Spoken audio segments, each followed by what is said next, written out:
Well, if anybody did not believe that baseball was the great American pastime, they should be here at Fenway Park this afternoon. Fran Healy, I've never seen any more excitement at any World Series or championship playoff game than we have here at Fenway Park for this one game will decide the Eastern Division champion in the American League. The story of the 1978 Yankees begins in Florida. The team arrived with a cast of champions made even stronger by the signing of free agent reliever Goose Gossage. But to the baseball world at large, winning was not necessarily what Billy Martin's Yankees did best. I don't have any ill feelings, toward anyone. We don't have any problems. It's funny. When you have a lot of talent and you have a lot of real good players, and when you played, you just don't get 25 guys that you get along with all of them. So if you don't get along with a couple of them, it doesn't make any difference. You're going to get out there anyway. And playing baseball, especially when it counts. I'm not the hell with Reggie Jackson that is gracious and sweet. Get it done now. My feeling was when you had Reggie, George, and Billy, if you removed one, you reduced all the crap by more than a third. But when you had the three of them together, it was unbelievable what it was like. The Yanks had gotten the job done in '77 and were now prepared to do it again. Opening day at the stadium celebrated the Yankees' return to power as world champ. Mickey Mantle and Roger Maris were there to raise the championship flag. And Reggie Jackson was there to help win another one. In his first at-bat, with 2 on against the White Sox, Reggie did his thing.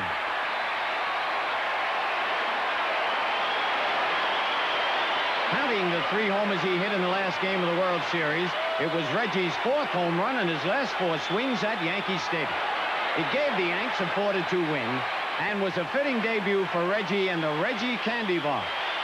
The complimentary bars proved to be handy candy for the occasion as the field was splattered in a sea of orange. It may be no laughing matter to other teams in the American League, but Billy Martin and his New York Yankees have been looking loose. Maybe that's because the Yanks have started to cut loose with enough defensive polish to make any diamond glitter.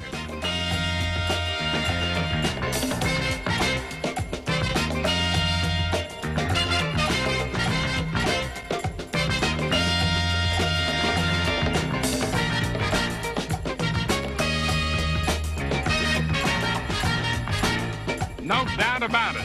The world champs are strong everywhere, especially on the mound, which is the concern of this man, Thurman Munson. We are strong. We've got a super amount of pitching talent. I think the question is going to be whether the starters are going to be ready early this year, or like last year, have to wait till August. We've got some guys with some arm trouble, and sometimes after spring training, you go up in the cold weather and your arms get a little bit, stiff. And we've got 4 or 5 guys who, we're just going to have to wait to see how it goes. And of course, when you got Gossage and Lyle, you don't have to worry too much.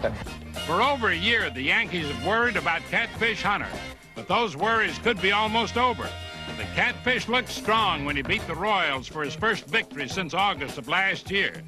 That would be a big plus for Billy Martin, who can draw a pair of aces from his bullpen that no one dares bet against. Sparky Lyle, last year's Cy Young Award winner, has picked up right where he left off, winning 2 games, saving 4 more in his first 17 innings. Lyle nails down Yankee victories. So does his new bullpen buddy, Rich Gossage, known as the Goose. He's been cooking up a row of goose eggs on the scoreboard with a fastball that steams in at 99 miles per hour.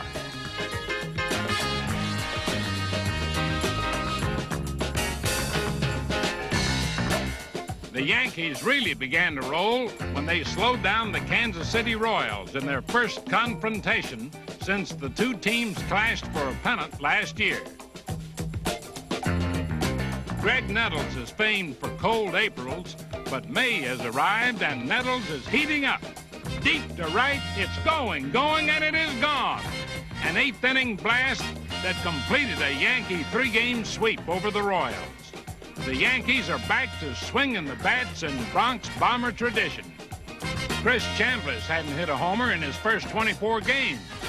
But in the 12th inning against Texas, score tied, Chambliss unloads. He's done it before, so have the Yankees. with everything starting to fall into place. The question is, who can stop the world champions from doing it all again this year? In Boston, they believe they can answer that question. Fenway fans have no doubts about their Red Sox. Their manager is confident, too. I think we have an outstanding ball club with a healthy Fred Lynn and a healthy Dwight Evans. And I know we're going to pitch 100% better this year than we did last year. And I know we're going to have a great year. I'm not a guy to predict Eastern Division championships, but I know we're a hell of a ball club and we're going to be tough to beat. Last summer, Fred Lynn played on a bad ankle. Now he's healthy. Bad news for the Yankees because Lynn can really drive the runs home. Don Zimmer said the Sox would be tough to beat, and so far they've been almost impossible to beat at Fenway Park.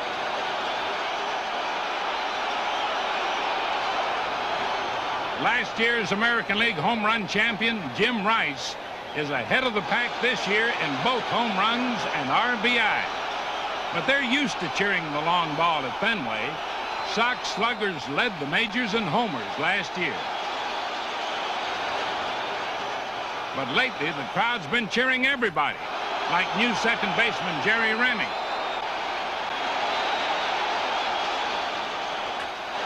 Of course, great veteran Carl Yastrzemski has been applauded for almost 2 decades. But all that noise is still music to his ears. I've always enjoyed the Boston fans. The one thing you have to say about them, they love baseball, they know baseball, they support baseball. They're just great people. And Fenway fans know great pitching when they see it. Rookie Jim Wright showed them some with a shutout in his first Major League start.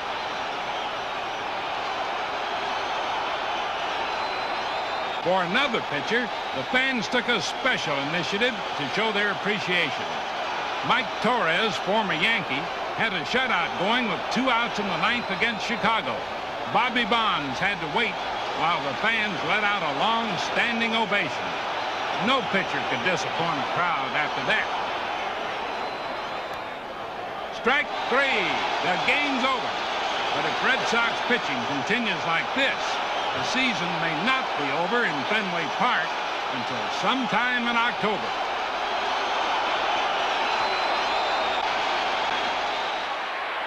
The Yanks looked loose early in the season. Though they never gained first place, they managed to stay close, but there were some problems. Sparky Lyle wasn't happy about the big contract of his bullpen rival, Rich Gossett. And the Goose was having trouble saving ball game. This one was a real shocker. Amos Otis, the batter. The Goose protecting a 1-run lead with 2 out in the bottom of the 9th in Kansas City. Paul Blair seemingly makes a great catch, but collides with Reggie Jackson. The runner on first comes around to score, and then so does Amos Otis. A game-winning inside-the-park homer on what looked like the final out. It happened in mid-May and was a sign of things to come. Unexpected losses accompanied by a long list of injuries. In June, Yankee casualties became epidemic. Unseasoned recruits rushed up from the minors to fill in for hobbled veterans.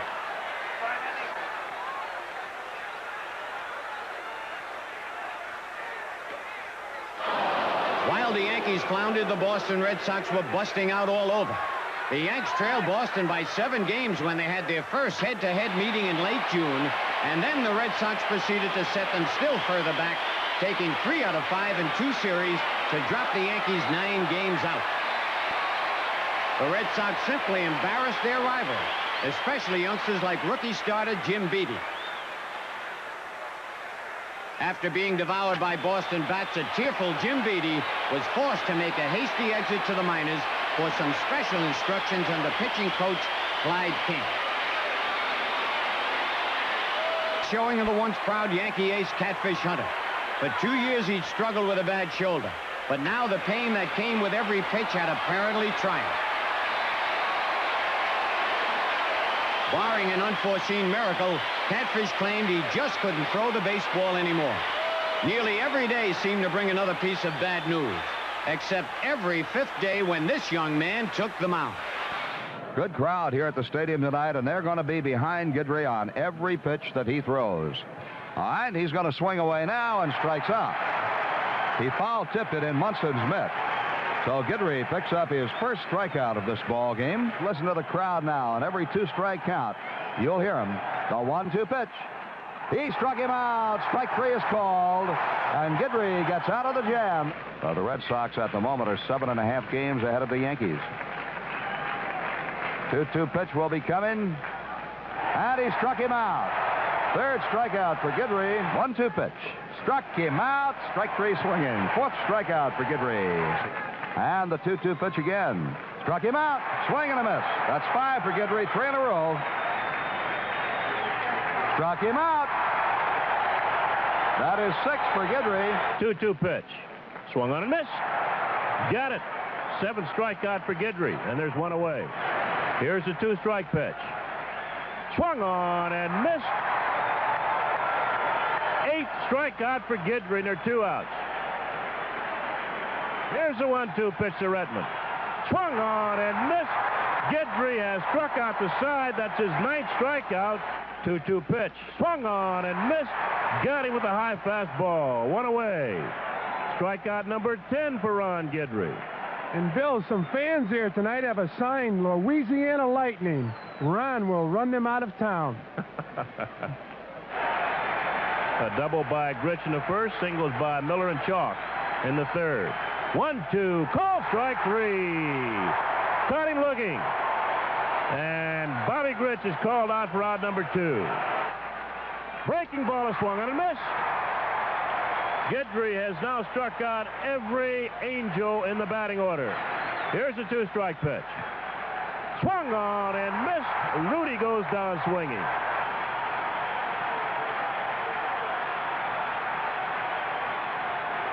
Payoff pitch to Baylor. Swung on and missed. Got him with a breaking ball.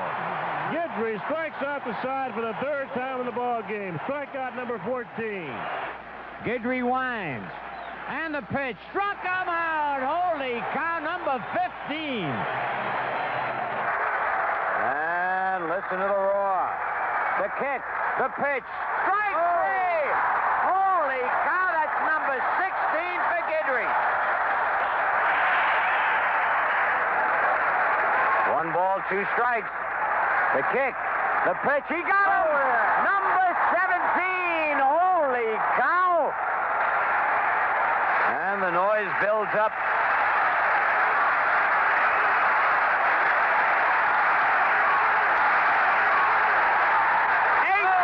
Holy cow!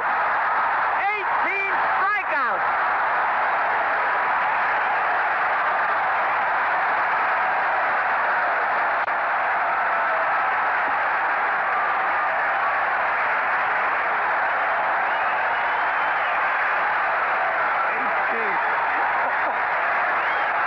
This is unbelievable. Ground ball is third. Nettles, great play. Throw to second. Ball game's over. Ron Guidry being greeted by his teammates, although it was the final game of the World Series. What an exhibition by the Louisiana Lightning man. And the crowd on their feet. The final score, Yankees 4, Angels nothing. Okay, let's set the stage. It's the All-Star break, July 11. The Yankees are 11.5 games behind the Boston Red Sox. Suddenly, George Steinbrenner starts managing the team from the front office. He devises a new lineup with Thurman Munson in right field, Gary Thomason in left, and Reggie Jackson as DH. But, Jerry, the bottom kind of falls out the night of July 17 when the Yankees lose to KC. Oh, how I remember. That was the night Billy told Reggie to bunt, and he swung away. Open defiance of the manager. Reggie gets suspended for 5 days, and when he gets back, the Yankees are starting to win. Martin has the front office behind him, and it looks like the worst is over. But suddenly, Martin rips into Steinbrenner and Jackson at the airport, calls them liars, and before they can fire him, he quits in tears. I would like to thank the Yankee management,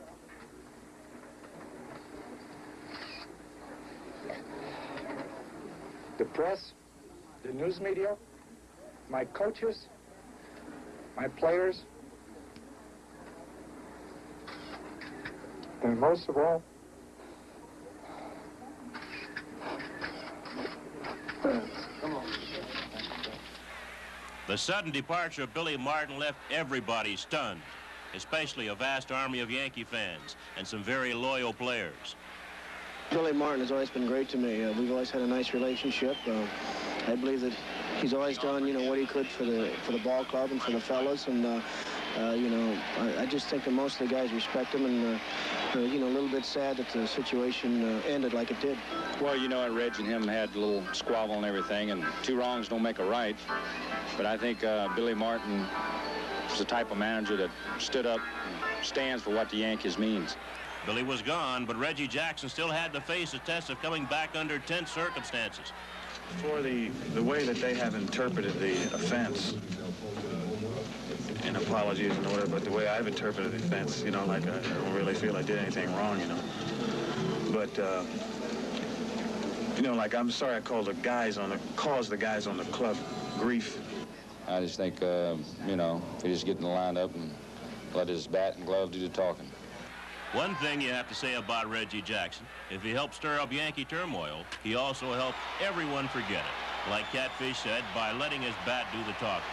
In his first week back, Reggie had close to 600 and helped the Yankees move still a little closer to Boston.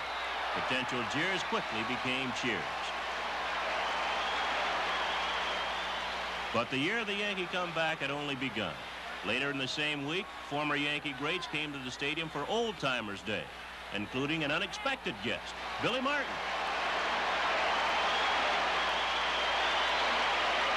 And who could have expected the announcement that followed only 5 days after his tearful resignation? Billy would return as Yankee manager in 1980. To the thousands of delighted Billy Martin fans, this had to be news from Hollywood, not New York. In fact, both Martin and Yankee owner George Steinbrenner seemed as surprised as anyone, as if they had just won an Academy Award no one dreamed existed. When I quit the other day, I called George and told him how I apologize for what was said. I did say it. I don't know why I said it. I was angered at the time. I had no reason to say it. And I feel very bad about it. Billy Martin came to me after he had resigned. What he said to me showed me that he was a man who realized that he had maybe made a small mistake, and it was small in the total picture. I'm a free spirit, and I'm going to try to do other things that George wants me to do. And at the same time, he says he's going to try to be a little more free spirit, too. And so the free spirit of Billy the Kid would be back in 1980. But 1978 was now the responsibility of former Cleveland pitching great Bob Lemon. More than 2.3 million fans jammed Fenway Park during the 1978 season, and the New England faithful saw it all. Richly earned success and frantic frustration. They saw a team soar to a 10-game lead early, then slump because of a rash of injuries and misfortune, and then stage a stretch comeback which became the talk of the baseball world. The Boston Red Sox battled the opposition in many ways, with their gloves in their arms. They were daring on the base paths, which made for winning baseball, the stuff pennant dreams are built on.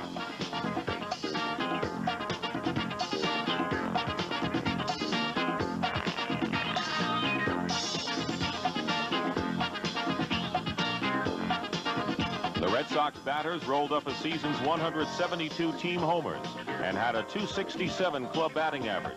These Fenway sluggers raised havoc at the plate, making contact, it seemed, with everything the rival pitchers threw up there. Len Barker of the Texas Rangers found a unique way to escape the big bats of the Red Sox.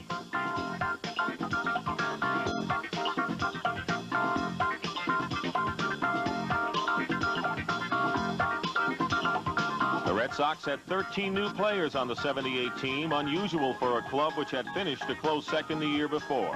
Dennis Eckersley came over from Cleveland with a style and talent which made him a 20-game winner. The Eck had an 11-1 record in Fenway Park and beat the Yankees 4 times.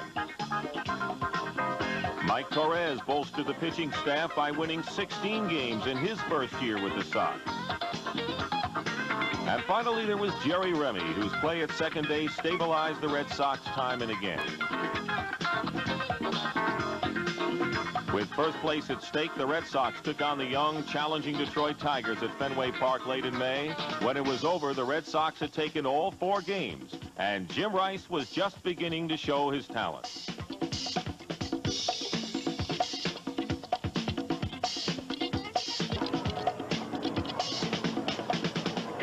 3-3 the score. Red Sox tied it on Fred Lynn's infield hit in the 8th inning to Thompson.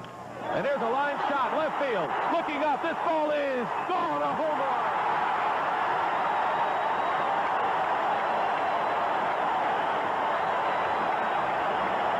And look at the Red Sox greet Jimmy Rice at home plate.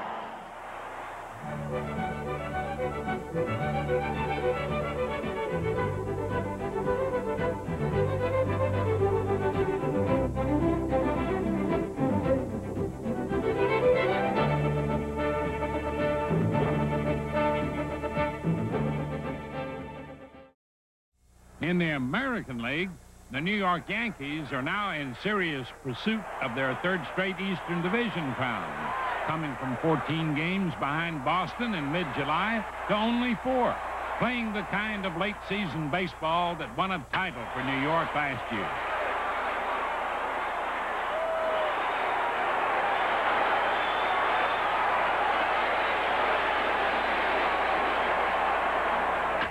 The Yankee hot streak is happening late in the season, but one man has been scorching all summer, Ron Guidry, a pitcher completely in tune with his game. It seemed like nothing could shake Ron out of that groove until this moment in Baltimore. Ken Singleton loses control of the bat. Guidry is struck on the ankle.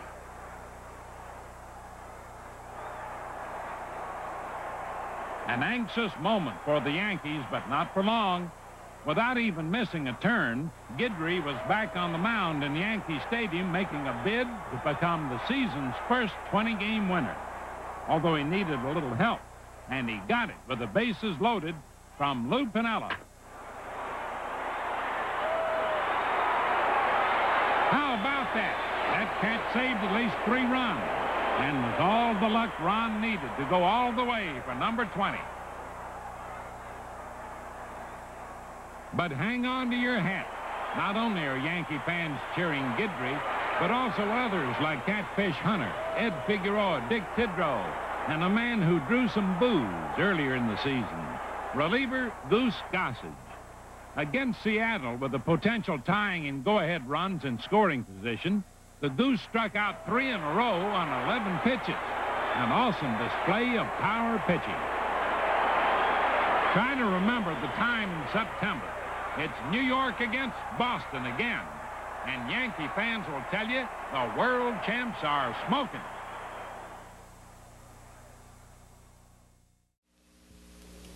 To paraphrase a great old song, it's a long, long time from March to September. Well, the Yankees had proven the fact to themselves and the Red Sox, who were in no mood for singing. Injuries and batting slumps had caused Boston to stagger in late August. At the time, some observers were using the word choke, but the Sox refused to swallow that idea. Well, choke is not in my vocabulary. A slump is. I've seen ball players go into slumps, and the minute somebody goes into a slump, if a guy goes in a slump and you're on a 2nd division ball club, you never hear the word choke. But the minute you're fighting for a pennant and a guy goes into a slump, or a team goes into the slump, the team choked. I think that's ridiculous. You can tell when a team's choking. They look nervous, you know. They just lose their aggressiveness. They've become pretty passive. They don't say much. But that's not the atmosphere of this club. No thing is choke. You know, you can easily go out there and you're not playing aggressive ball. That's not choking. And when the guys just walk off the field and give up, that's choking. To me, that's, they just don't want to play. The word choke? Yeah, the word choke is in my vocabulary when you catch somebody around the neck and choke them. But now on September 7th at Fenway Park, the Yankees finally had an opportunity to catch the Boston Red Sox around the neck and do just the kind of choking George Scott was talking about. 4 games out, 4 games to play, an opportunity just too good to pass up. The Yankees got serious in a hurry. The first game, 2 runs in the first, 3 in the second, 2 in the third, 5 in the fourth, 15 runs and 21 hits altogether. A complete blowout. The hitting orgy was non-stop for 4 straight days. New York didn't use a long ball, just a free-swinging singles party that left Boston stunned. if not outraged. 67 hits to the Red Sox 21. 42 runs to Boston's 9. A .396 batting average to the Red Sox 171. It was so lopsided that Willie Randolph went 3 for 3 in one game and Thurman Munson 3 for 3 in another before Boston's number 9 hitter ever got up to bat.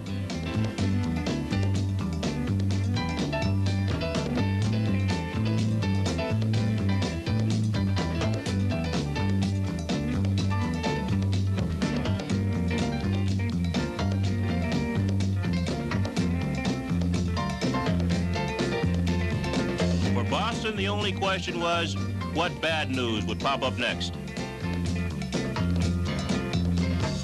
On defense, the Red Sox were more than generous. The two teams had switched roles since midsummer. Now it was Boston that was injured, frustrated, demoralized.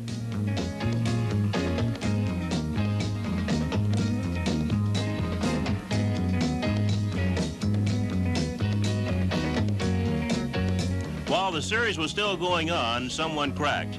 The Red Sox may be in first place, but they're chasing the Yankees now. In one game alone, 7 Boston errors. In boxing, they'd show more mercy. When you're roughed up badly, it's a TKO. The Red Sox had to endure while the Yankees played near flawless baseball.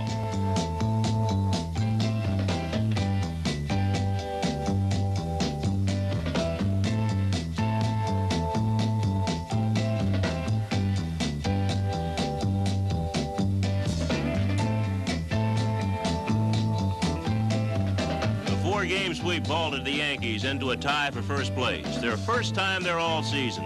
Ron Guidry did his part with a strong 2-hit shutout. And 1 week later, Act 2, the New York-Boston showdown, opened at Yankee Stadium with Guidry once again on the mound. And once again, he pitched a 2-hit shutout.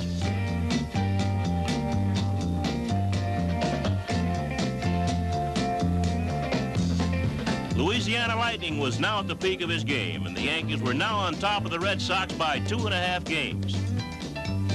The next day, the score was tied in the bottom of the 9th. Mickey Rivers made his bid to stretch the lead to 3.5.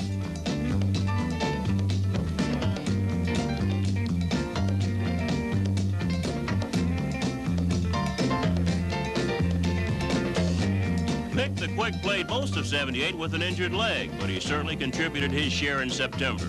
So did Thurman Munson, also playing with pain, who got Rivers home with the winning run.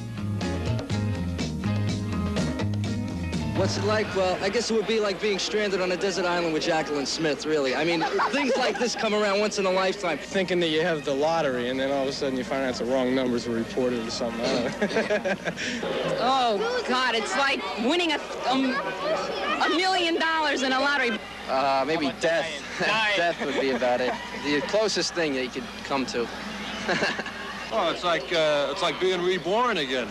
I think the emotion is extreme depression. Extreme depression. Ecstasy. But September turned out to be anything but ecstatic.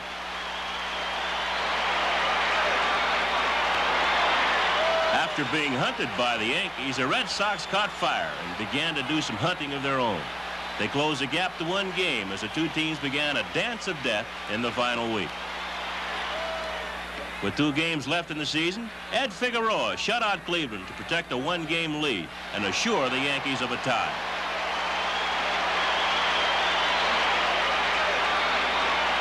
Figgy also realized a lifetime ambition as he became the first native Puerto Rican to win 20 games in a season. But when the Yankees went for the clincher the next day, lefty Rick Waits closed the door. A 9-2 Cleveland win. It was the news they'd waited for all week long up at Fenway Park. The Yankees had finally lost one. Louis Tion put Toronto to rest with a 2-hit shutout, and Boston made a comeback of its own. For only the second time in American League history, 2 teams finished in a tie for first. They'd play 1 game at Fenway Park to finally settle which team was better.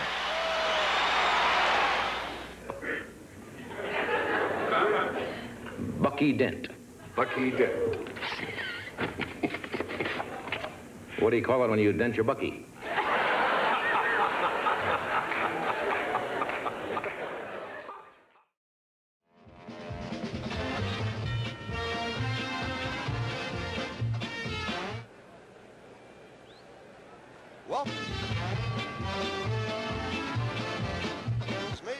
Boston Red Sox. Participating advertisers are Lowenbrow. When you want the taste of a truly great beer, there's really only one. Tonight, let it be Lowenbrow. And Toyota hopes you'll enjoy this Yankee game. You asked for it, now you get more than your money's worth at Toyota. Manufacturers Hanover, where it's banking the way you want it to be. Burger King, where you get the best darn burgers, all 100% pure beef. Pepsi-Cola and your local Pepsi bottler. Have a Pepsi day. Colonial Provision Company, the makers of Yankees Franks, with a taste that takes you out to the ball game. Con Edison, serving 9 million people in New York and Westchester. The 70 greater New York area Midas dealers who say, when it comes to your car, don't compromise, Midasize. Panasonic, just slightly ahead of our time with a full line of quality home electronics products. And the New York Yankees. Have fun with Dyna Energet.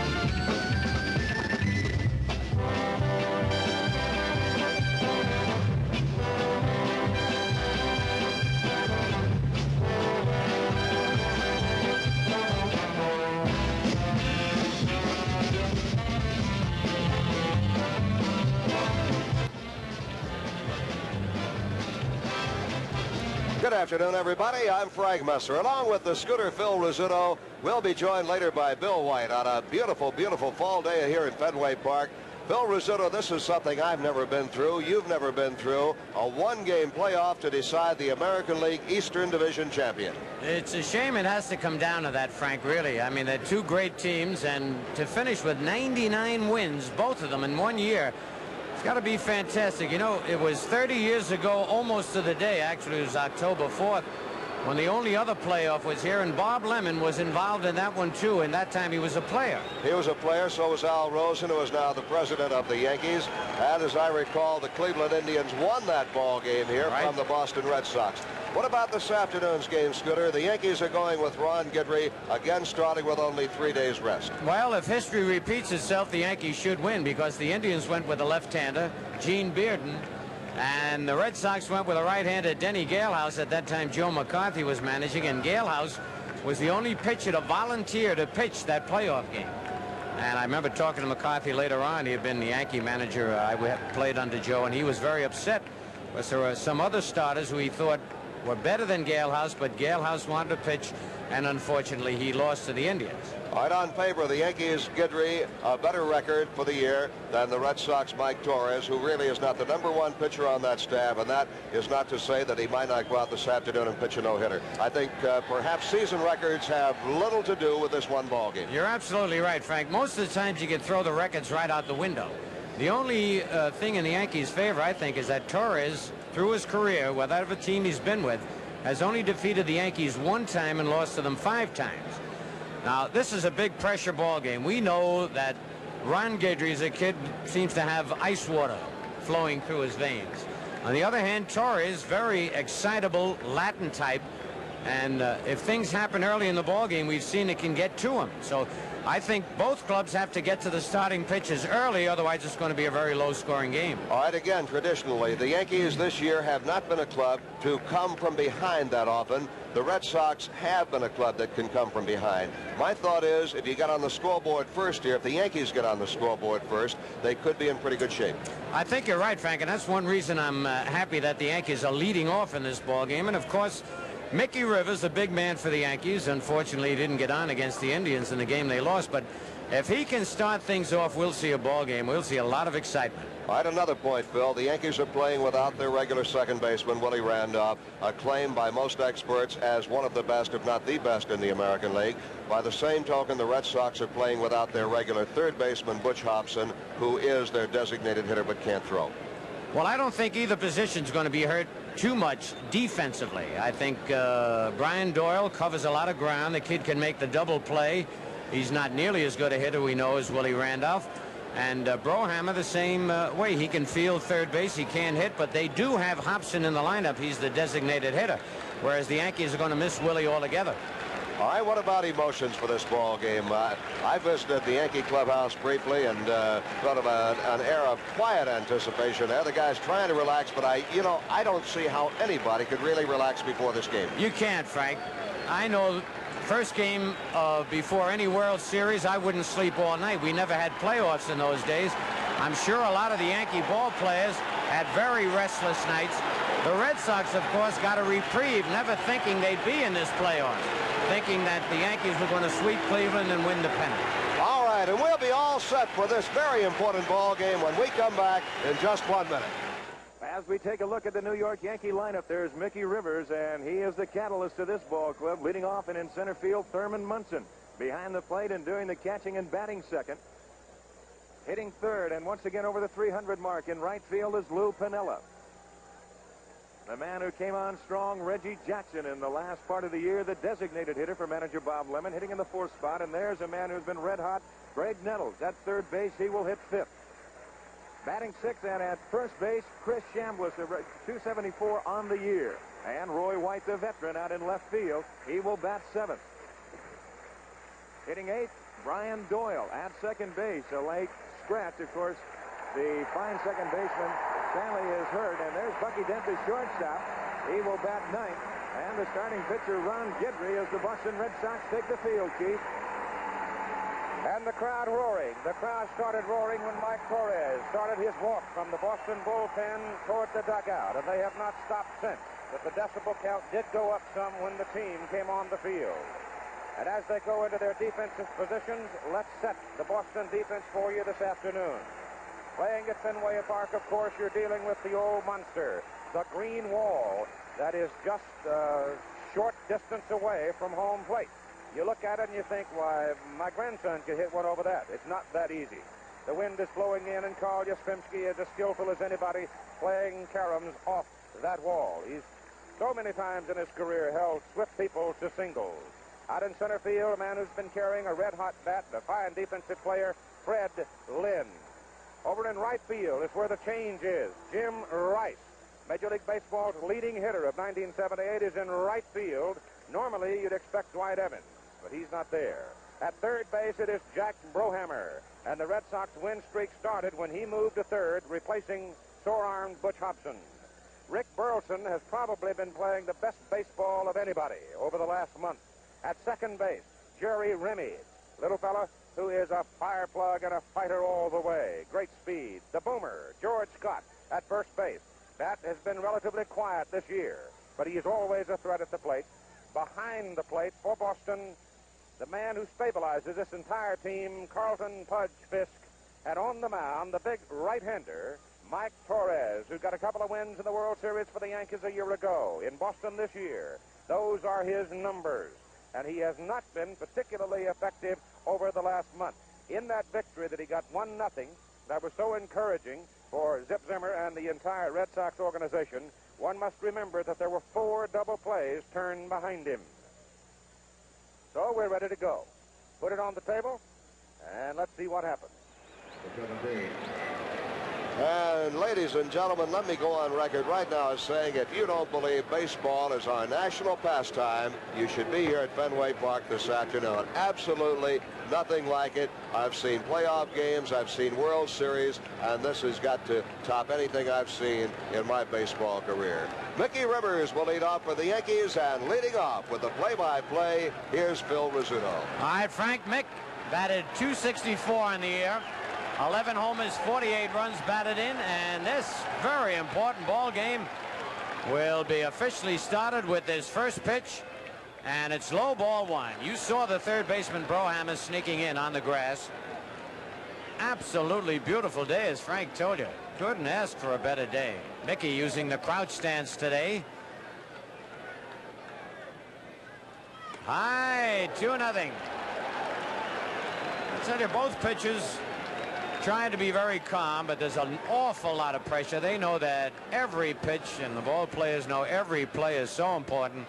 The whole season resting on this one ball game.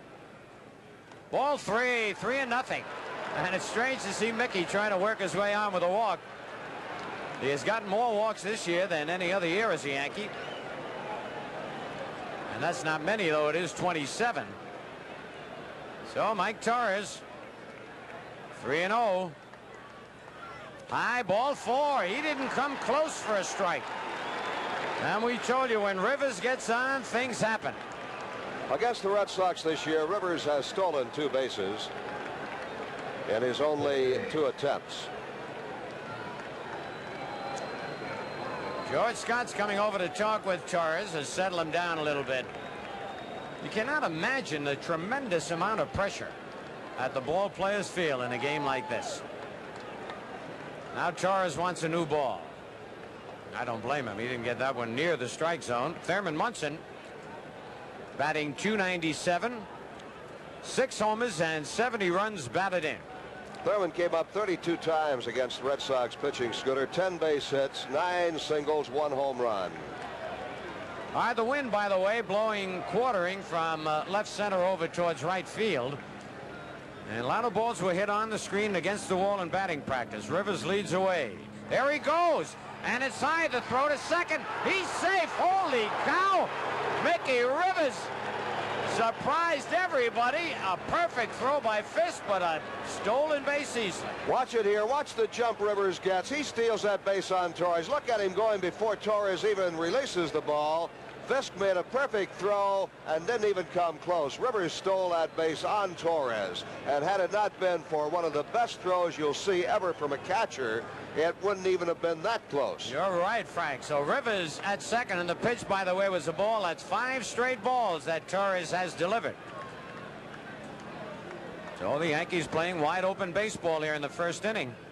He held up. Oh, he called it a strike. Munson, I believe, held up, but it must have nicked the corner. As Thurman asked the plate umpire. By the way, the umpires, Don Denkinger behind the plate, Jim Evans at first, Al Clark at second, and Steve Palermo over at third. Outside, 2-1. Burleson trying to sneak in back of Rivers, and Munson swings and misses. 2 balls, 2 strikes. And Munson held up. Ball blocked nicely by Fisk. Rivers had a hold at second. Fisk, one of the best in the business at blocking balls bouncing in the dirt. Watch it again on the replay. Look at that. Changed the glove around. Blocked it with his chest, really. Mask went off. He was ready to grab that ball and throw. Rivers, not gambling at all down at second base, held his ground. I'll tell you, Scooter, if Torres gets Munson, it could be a big boost to him. If Munson gets the base hit or even a walk, could be an early turning point in the game. All right, and they've got action in the Red Sox bullpen, taking no chances. Struck him out with a breaking pitch. A big strikeout for Mike Torres. And coming in with a good slider. Let's watch it again. This is a big pitch for Torres. Pitch moved well. Munson really did not come close to it at all on his swing. Torres gets the man that he had to get right there. All right, here's Lou Piniella. Lou has had a great year. .314 average, 34 doubles, leads the Yankees there. 5 triples, 6 homers, 69 runs batted in. Bounce it at third. Brohammer has it. Throws out Piniella, and there are 2 away. Told you Brohammer can feel that position.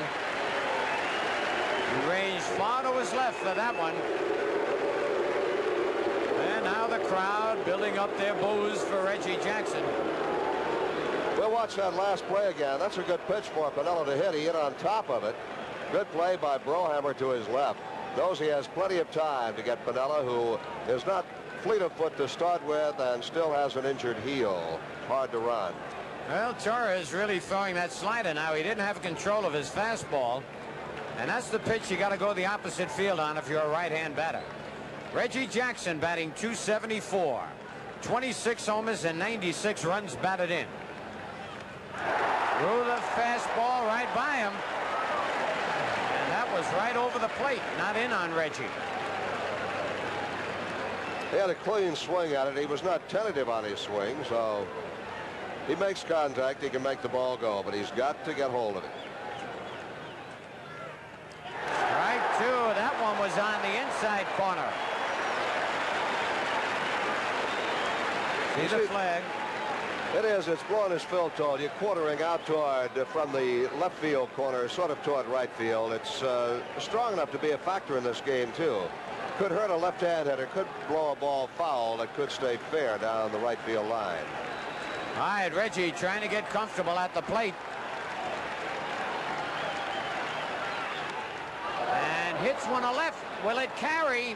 Yastrzemski, no, he's there. The wind held it up, and he makes the catch. And there the wind hurt Jackson and the Yankees. No runs, no hits, no errors. A man left, no score at the end of 1/2 inning.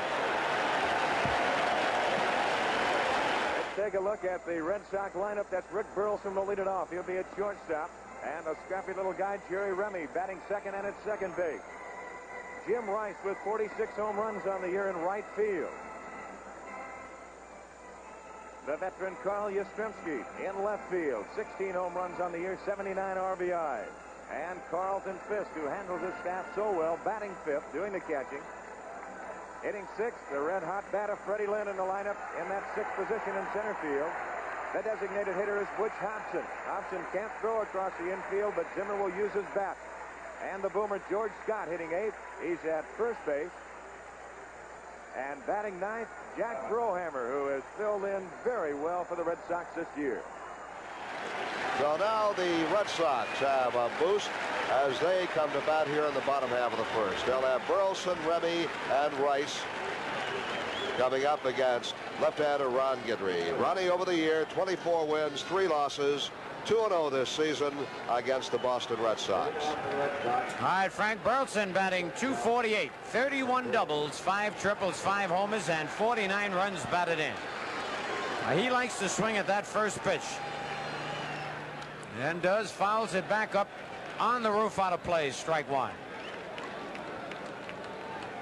For Guidry, this is his 35th start. He last pitched Thursday at Yankee Stadium, beat the Blue Jays 3-1 on a 4-hitter. A little bit high with a breaking pitch, 1-1.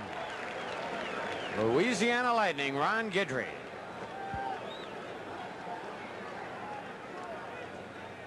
Strike two, a sharp breaking pitch by Guidry. A ball and 2 strikes on Burleson. Oh, Munson and Guidry wanted that one. Look at them. Don Denking has said no as Munson questions him. It's 2-2.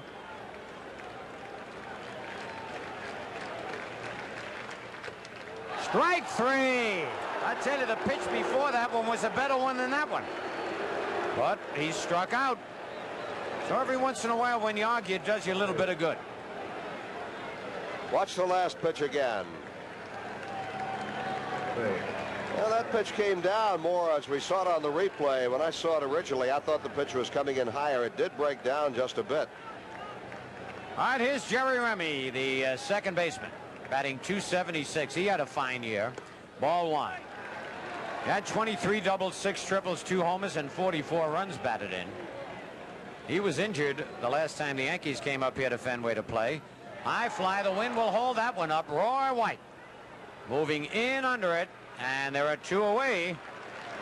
You see the wind playing tricks with that ball, and now the man who most people think will be the most valuable player in the American League, although there's been a lot of votes, I think will be cast for Ron Guidry, Jim Rice. And the fans stand up, pay him tribute. What a year, Frank. Yes, he has. He's had an excellent year. Guidry and Rice are going to finish 1-2 in the voting for the most valuable player in the American League. And from people I've talked to, it would appear that Rice has the slight edge in the voting among the writers on the committee. All right, Frank. Strike one on Rice going for the net. He's batted .315 this year. 25 doubles, 15 triples, 46 homers, and 138 runs batted in. Strike 2. I tell you, Guidry is just throwing his power against Rice's power.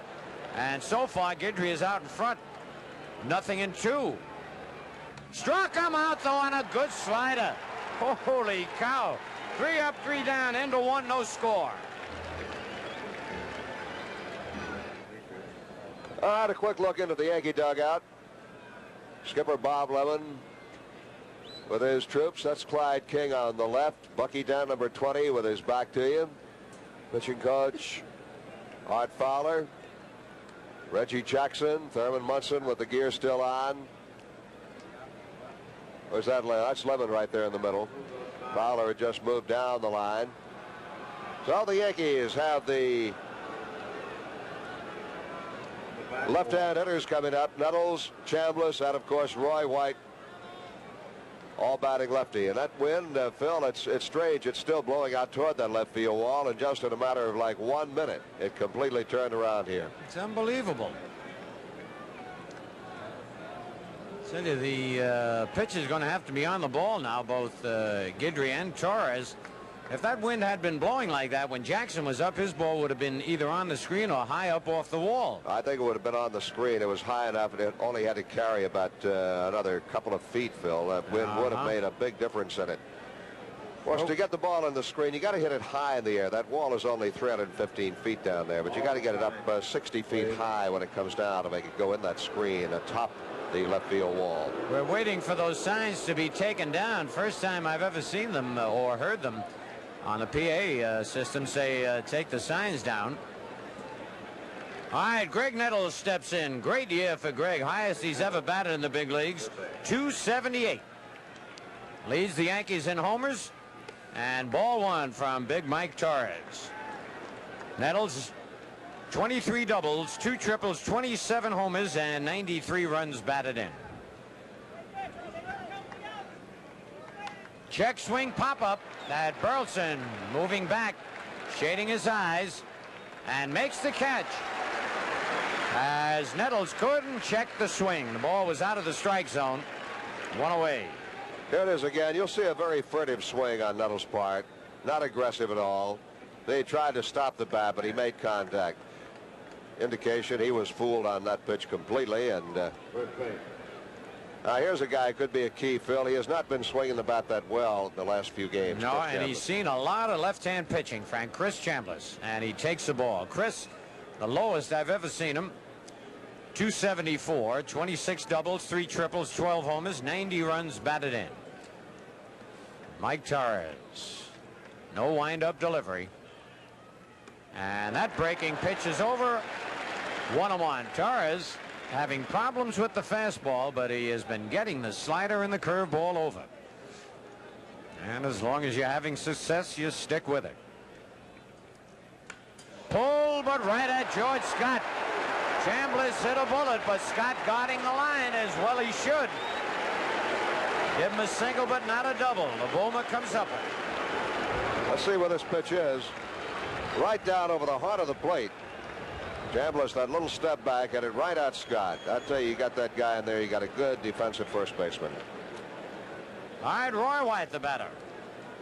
Roy batting 268, 13 doubles, 3 triples, 8 homers, 42 runs batted, and 2 out, nobody on, and no score in the top of the second. And not only has the wind shifted, it's getting chillier up here. Ball one, Roy. Good pitch. That thing really broke off the end of a table. 1-1.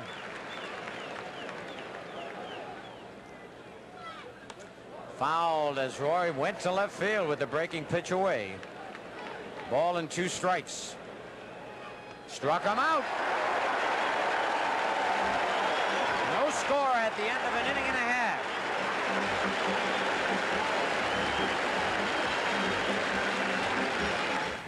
All right, we're ready for the bottom half of the second inning here at Fenway Park. And other than our ball game here, let's listen to the ovation for Yastrzemski.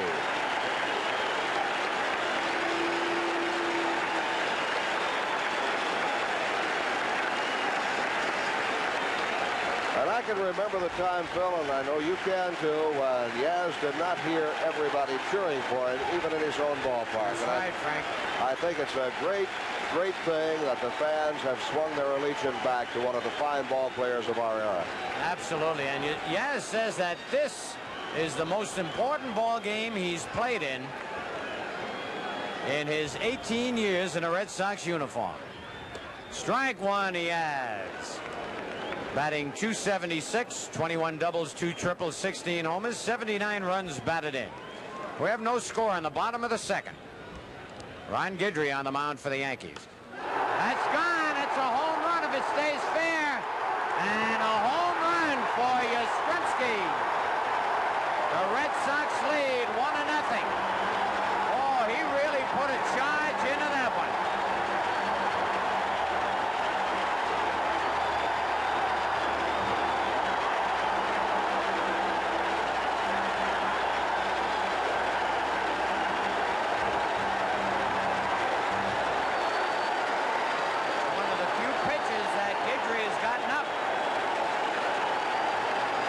and there again, Phil, had that wind been blowing like it was in the first inning, that would have been a foul ball. The wind, for the moment, has just about died completely. Watch the pitch again. It's up, and Yastrzemski jumps on it. Drills it just inside the foul pole. Class man, and he is a clutch hitter, as everybody knows. Is this the biggest game that you've ever participated in? Without any doubt. At this stage in my career, I know I only have a few more years left. I'd like to win a World Championship. It definitely is the biggest game in my career. I think if we just played like we have the past 2 weeks, not give the Yankees any runs, make them earn them, I think we'll win. Guidry, a great record. But Yastrzemski has just hit it in the seats down the right field line. And the Boston Red Sox lead 1-0. Here's Carlton Fisk hitting .283, 39 doubles, 5 triples, 20 homers, 88 RBIs. Ball 1. And Guidry now, last 2 pitches have been up. He's been successful keeping that ball down to the Red Sox hitters.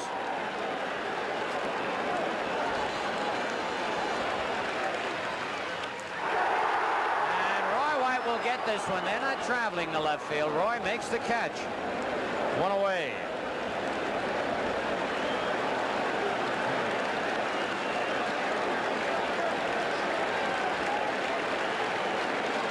Oh, Guidry now will work to Fred Lynn. Lynn batted .298 with 33 doubles, 3 triples, 22 homers, 81 runs batted in. He was a hot hitter for the Red Sox. And hits one deep to center. Mickey Rivers back on the track and makes the catch in deep center field. Holy cow, that's 3 hard hit balls off Guidry in this inning. So far, only 1 has hurt him. You have to feel that Guidry may have lost just a little bit off his fastball. Earlier in the year, he'd get by with that pitch. He's going to now, I think, have to go to his slider more, Phil, and keep the ball down. Well, that's what he did to Burleson and Rice. Butch Hobson, the batter. Bouncing ball to third. Nice play by Nettles. And the Golden Glove throws him out. 1 run on the homer by Yaz at the end of 2. Boston 1 and the Yankees nothing.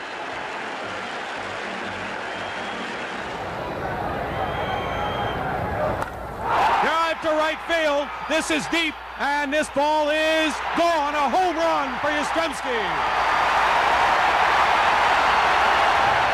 God bless him, I'll tell you. That's unbelievable. Well, there's a man who put the Red Sox ahead with his 17th home run of the year.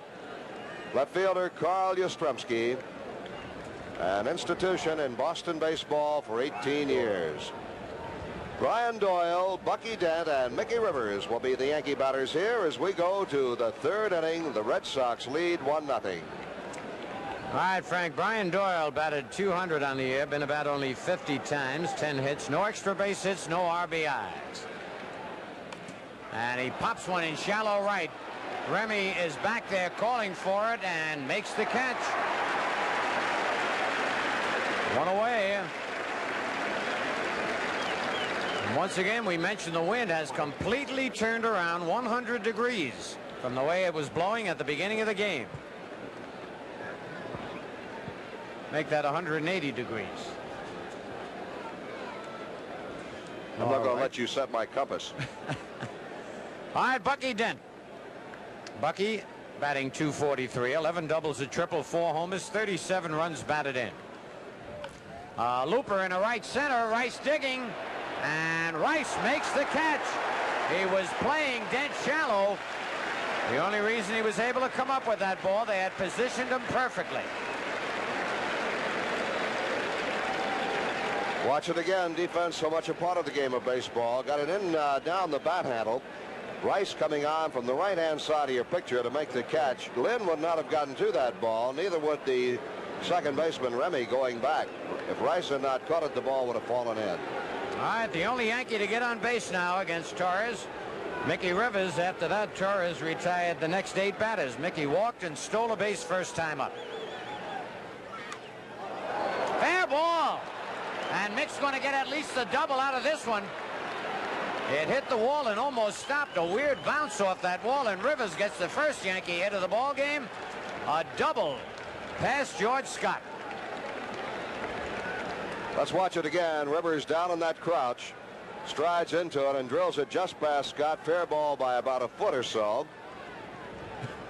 He saw the ball kick back and not to the right fielder Rice, so he started running hard again and made it easily into second base. All right, each team now with a base hit. Except that Boston's was a homer by Yastrzemski. Now Thurman Munson, who struck out his first time up. And Munson fouls it back on the roof out of play, strike one. Oh, that time Thurman went with the slider just a little late, lined it into the seats. Struck him out again, and Fisk has to throw to first, and they get Munson. That ball hit the dirt. At the end of 2.5 innings, the Red Sox won and the Yankees nothing.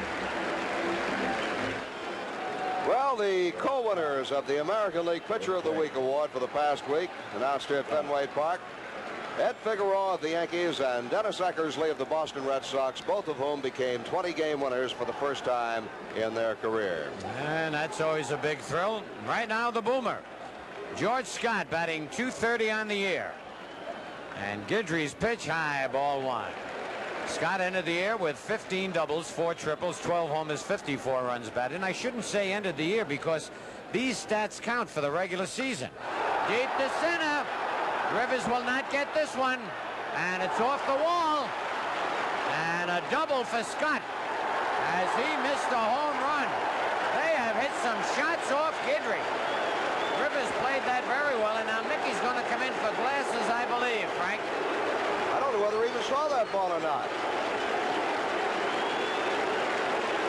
Ball is well hit. Rivers there realizes it's going to be over his head. He did see it. Got it back in. Surprised Scott was not a little closer to second base, although that ball was well hit. Yep. Mickey now might be coming in for his helmet. I don't know whether anybody threw anything, or is it his glasses? No, it is glasses. He's mad. He threw glasses down on the ground, 2 of them. You know, he might have had problems with that, Frank, because it did hit near the base of the wall. I thought the ball was catchable, really, Phil. I don't know. I don't think Rivers saw it at first. And no, you're right. Not at first. Then, as you say, he played it well as he saw it was going. We look at it again. Now watch where this ball hits. Right there. Looks like he's in beside it. Right. Now watch where it hits. Right there. It was catchable. Oh, yes. Gotten a good break and run back on it. All right. Nobody out now. I'm sure that, well, I shouldn't say I'm sure, but Broham's job is to get Scott over to third, and the Yankees will have to look for the bunt. He squares and bunts. It's a good one. Munson started for third, throws to first, and they get Broham on a beautiful sacrifice bunt. I gotta wonder if they might not have had that play at third base, though, Phil. You don't? You saw Munson throw his hands up in the air. He started to throw. We're watching. Let's watch again. Munson out there quickly looks to third, then double bumps and throws on to first base. On a play like that, the pitcher has to help the catcher out, I believe, tell him where to throw the ball. Yep. All right, again, the Yankees have to look for a possible squeeze bunt. They got to bring the infield in. The Red Sox lead 1-0 with 1 out in the bottom of the third. Rick Burleson struck out his first time up. Little low, ball one. So Ron Guidry in a little bit of a jam. The 2 hits off Guidry have been bullets. The homer by Yaz and the double by Scott. Little low, 2-0. Burleson wants the umpire to look at the ball. He's going to throw it out of play. All right, Guidry has 2 strikeouts in the ball game.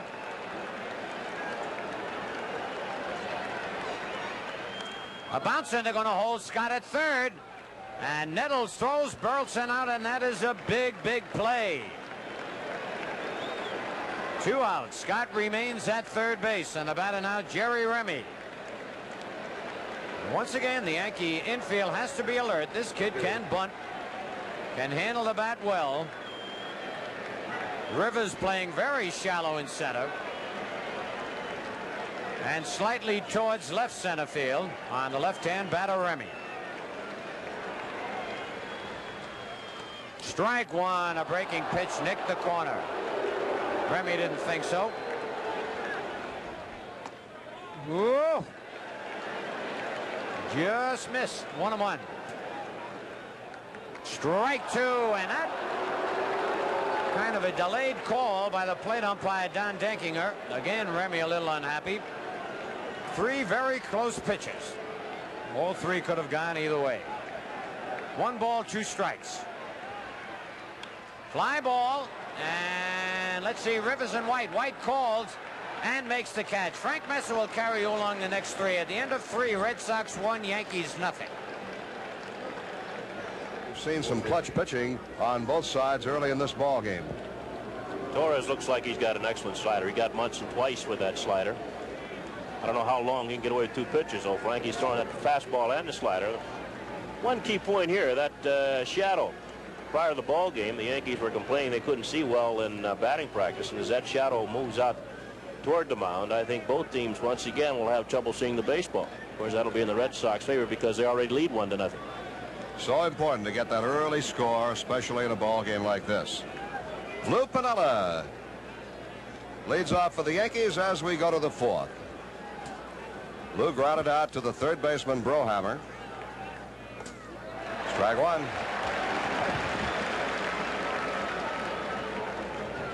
Red Sox 1 run, 2 hits. The Yankees no runs, 1 hit.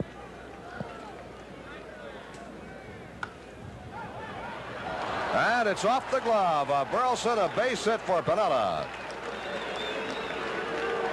Now Lou's now hitting 12 straight, and he continues to hit. Let's watch it again. The pitch is right down the middle. Piniella chops it past Brohammer. See the ball hit in Burleson's webbing and bounced out. Base hit for Lou Piniella. Piniella hit that ball just like he did the first time up, only he got it to the left side of the third baseman where he could not reach it. Chopped down on the ball the first time up and grounded right to Brohammer. Reggie Jackson missed a home run with the wind blowing against him. I think that wind held his ball in play in the first inning. Now the wind is blowing toward left field as it has turned around since the start of the game. Ball 1. There was a breaking ball. I think that's the first curveball that Torres has thrown all afternoon. He's been throwing that hard slider inside and that hard high fastball. Piniella's down at first, nobody out. Red Sox lead 1-0. He hit it well, but Rice is there and picks it off. Rice made a good throw back to first base. Well, you can't hit the ball any harder than that, Frank Messer. The Red Sox fortunate that they evidently had the book on Jackson, had Rice just where he should be. Bang, right there. He didn't get under the ball. Had he gotten under it, the ball might have hit that Prudential building about 5 miles from here. I tell you, Rice made a strong throw back to Scott at first base, trying to double Piniella off. Jim Rice, not noted for his outfield play, noted for his bat. Well, he's made 2 good plays. He has. Made a good play on Bucky Dent running into right center field back in the 3rd inning. He's the only one that could have caught that ball. Good defensive book. Right field's a tough field here in Boston, too. It is the Sun Field. Greg Nettles takes a ball. Popped him up again into shallow left. And again, the shortstop Burleson is there. Well, Torres twice has pitched tough to Nettles. This ball will be inside, Frank. Fisk gave the sign of a fastball inside. He gets it right in there, right there. Nettles got it in on the bat just a little bit too much and popped it up. I don't think you can consistently pitch Nettles there, especially as the ball game wears along and that fastball loses a little bit of the velocity.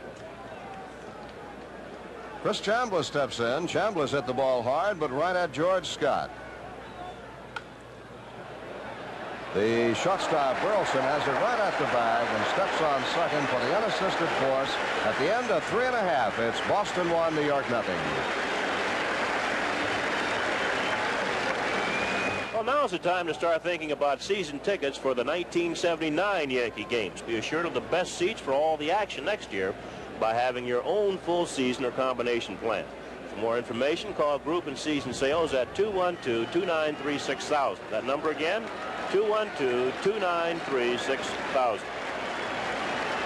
Now we see the flag, Frank Messer, blowing a bit toward left field instead of toward right field as it was earlier in the ball game.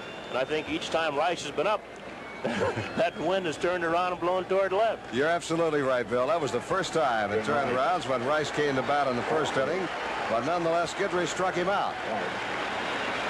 Guidry struck out 2 of the 3 hitters in the first. He has not struck out a man since. Yastrzemski hit a home run to right. Scott has doubled. Those are the only 2 Boston hits. Bucky Dent.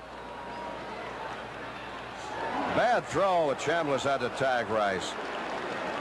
Bucky Dent has had trouble with his throws quite a few occasions this year. And let's watch it again. It's a grass cutter to Bucky Dent, and he's got plenty of time. Comes up with the ball here. Throws it high. Now, lucky Chambliss keeps that ball in the first baseman's net. Sometimes you hit that like that, and the ball flies out, especially a big guy like Rice running. All right, there is one away, and the batter, Carl Yastrzemski, gets quite an ovation. His home run leading off the second, the only score in this game. Ball 1. It was his 17th home run of the year. 39 years old, just signed a new 5-year contract.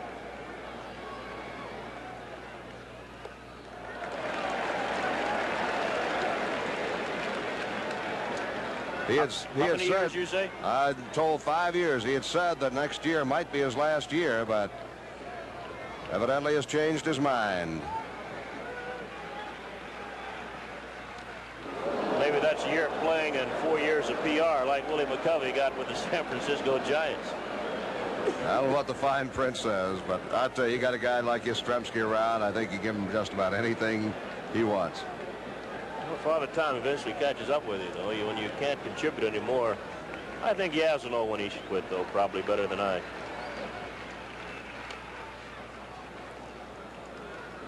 Two balls and 2 strikes on him. He struck him out. Oops. Yaz tried to check the swing and could not. Guidry gets his 3rd strikeout. I'd heard Whitey Herzog say earlier that if he played the Red Sox, he would start Leonard, but if he played the Yankees, he would start Splitoff in the first game. Here's Carlton Fisk. And now you see the shadow Bill's talking about from that angle. You can see the shadow coming out toward the home plate area. Another inning or so, the hitters will be in the shade. And the pitcher will be thrown out of the bright sunshine. Advantage pitcher. I talk about that so often, Frank, because it's so important. You know, as a hitter, you hate to see those shadows move in on you. Center field, Rivers, can he get to it? He can, and he makes the catch deep. 3 up, 3 down, into 4. It's Boston 1, the Yankees nothing. We go to the 5th inning here at Fenway Park. The Yankees will bat Roy White, Brian Doyle, and Bucky Dent, the lower third of the batting order, against Torres. Hitter is still in sunshine. The shadows get closer and closer.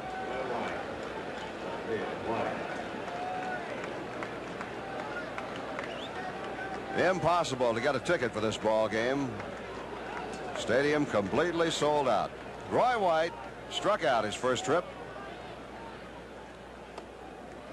Torres has walked 1, struck out 3, allowed 2 hits. Double by Rivers and a single by Piniella.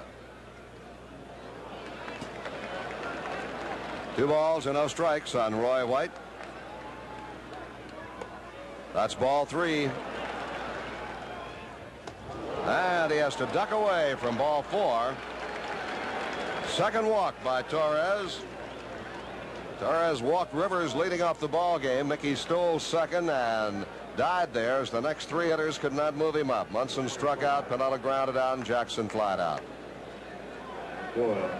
This is the 3rd inning out of 5. The Yankees have had the leadoff man on. Brian Doyle is the batter. White's going, and it's hit sharply to the second baseman, Remy, who throws out Doyle. Had they not had White going, that would have been a double play. But White broke, and no throw to second base.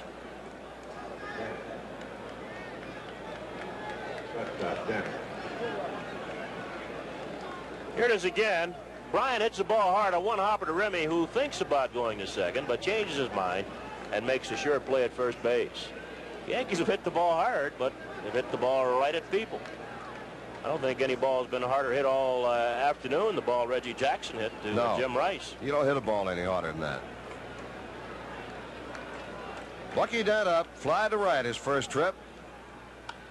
And pops this one up out behind second. Burleson is there. Fights off the sun as he makes the catch. And there are two down. This is going to be a little some kind of confrontation here, Frank Messer, with Mike Torres pitching to Mickey Rivers. Mike's been trying to get away with two pitches.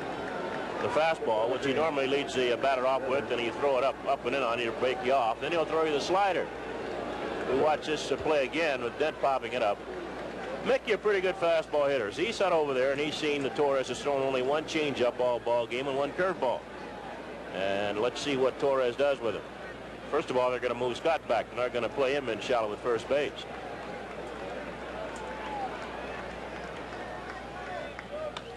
Slaps it left side. Roy White almost hit by it, and they make the throw to third, and White is out. Burleson to Brohammer, and Roy White is out at third on the fielder's choice to retire the side at the end of 4.5. It's Boston one of the... Certainly throws the ball at third. White had to change direction, and he's... I don't know if he ever tagged him or not, but he's called out easily there at third base by the third base umpire, Steve Palermo. So a heads-up play by the Red Sox. It was. You saw Burleson just take a quick glance over toward first base as he fielded that ball and realized his best play was to go for the lead runner, and he got White easily. He just did. He glanced quickly to first base. His momentum was carrying away from that play, Bill. He would have had to stop, set himself, and throw. Good play by Burleson. All right, we go to the bottom half of the fifth. Freddie Lynn leads off, to be followed by Hobson and Scott. Breaking ball misses. Lynn hit the ball deep to center field, and Rivers caught it back in the second inning. Boston leads 1-0. Foul ball. Johnny Pesky still has good hands. He played in the last American League playoff game here against the Cleveland Indians, along with Cleveland Indian president Al Rosen and the present Cleveland skipper Bob Lemon. That's right. Lem sat on the bench. He was not in that game, but he was in uniform for the Indians. Check swing, grounder right back to Guidry. I believe, as I recall that game in 1948, Johnny Pesky and Bobby Dorr were the only two Red Sox to get extra base hits in the game, and they were that year considered to be an outstanding hitting ball club. Yeah, but Gene Bearden had a pretty good knuckleball. That's right, left-hander. Butch Hobson is the batter. Lou Boudreau hit a couple of home runs in that game as the playing manager of the Indians. Hobson grounded out to third his first time up. Guidry starts him off with a strike. Now the heat misses, 1-1. Boston leads 1-0 on a second inning leadoff home run by Carl Yastrzemski. Foul back.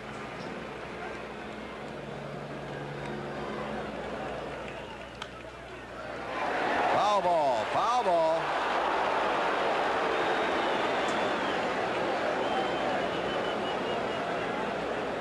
Let's watch it again. The ball is down on Hobson. He goes down on the ball and pulls it. The third base umpire, Steve Palermo, right on the play. The ball just outside the bag. Nettles diving. Didn't have to get dirty. That's Guidry's favorite two-strike pitch. Ball moving down into the right-hand hitter. He struck out more men on that pitch this year, I think, than any other one. But Hobson got enough of it to stay alive. And it is off his glove. Hobson settles for one base as Roy White gets to the ball quickly. Base hit. watch it again. They thought Nettles between hops here. Same kind of pitch, up a little bit more. Nettles backs off just a little here, and the ball comes up, and it hits the webbing of the glove and doesn't stay in. Hobson decides to hold at first base. I thought he might have had a shot at going to second, but he decided to play it safe. All right, the Red Sox with one out have Hobson on. That is their third hit of the game. George Scott, the batter, doubled off the center field wall his first time up. Strike one. That one got the plate umpire, Don Deckinger.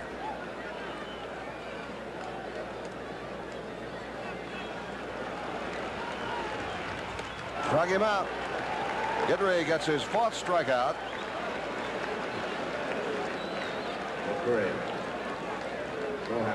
Boston is leading 1-0 here in the fifth inning. A home run by Yastrzemski in the second, the only scoring in this game. Jack Brohammer sacrificed in the third inning, following a double by Scott. Red Sox had the strong first half, the Yankees the strong second half, then Boston came back strong in the last week or so. In the air left field, Roy White will be there, and that retires the side at the end of 5. It's Boston 1, the Yankees nothing. I'm sorry, go on. I was just going to give the batting order here for the 6th inning, Bill. I was going to say the same thing. They've got the meat of their batting order coming up here against Mike Torres, Munson, Pennell, and Jackson. And wonder if Mike will continue pitching the same pattern. So far, it's been successful for him. He's only given up 2 base hits to the Yankees. He's got Munson in 2 key situations. In the first inning with Rivers at second and nobody out, Torres struck him out.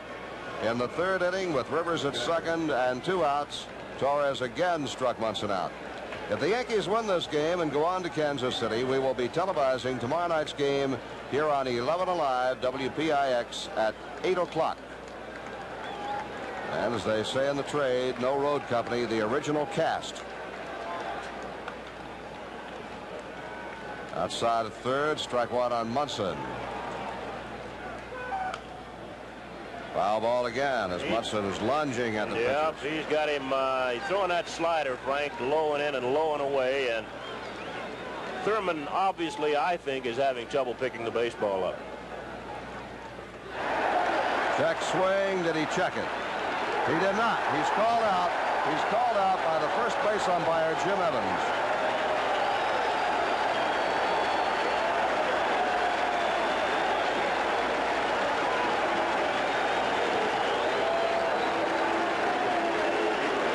Munson is called out by Evans. Here it is. That ball away from Munson, going down, and the bat crossed the plane of the plate. Sometimes that's one of the points they look at, and evidently Jim Evans felt that that was far enough to call Munson out. 4th strikeout for Mike Torres. He has made Munson look bad at the plate in this game. Struck him out 3 times in a row now. Lou Piniella, 1 for 2.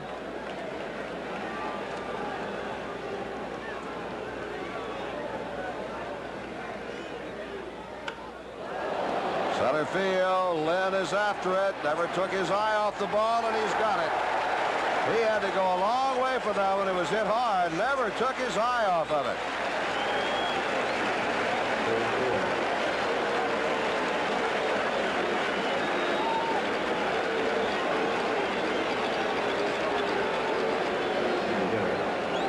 Now Scott's saying something to Mike Torres as Reggie Jackson stands in. He wants to be a little more careful with Jackson. He grooved the fastball to Reggie last time up, and Jackson got it off, but didn't get under the ball. Just hit it solidly and drove it to Jim Rice in right field. Really playing it safe, Frank. Scott's going to, it's just the 6th inning, and Scott's going to guard the line at first base. Normally, you wait until the 8th, 9th inning to do that.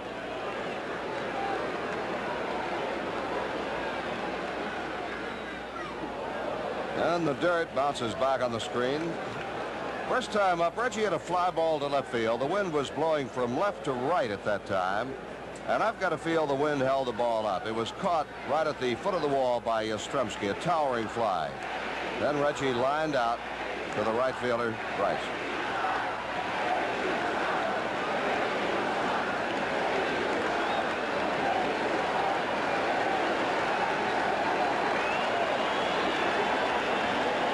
2 balls, no strikes.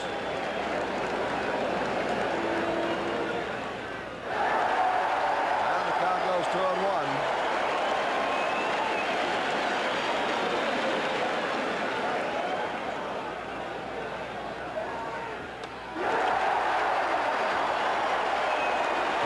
Two strikes.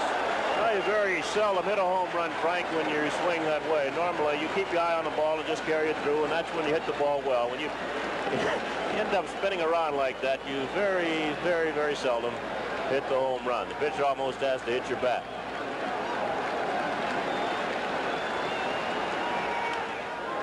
He's got him on the ground ball to Remy. And at the end of 5.5, it's Boston 1, New York 0.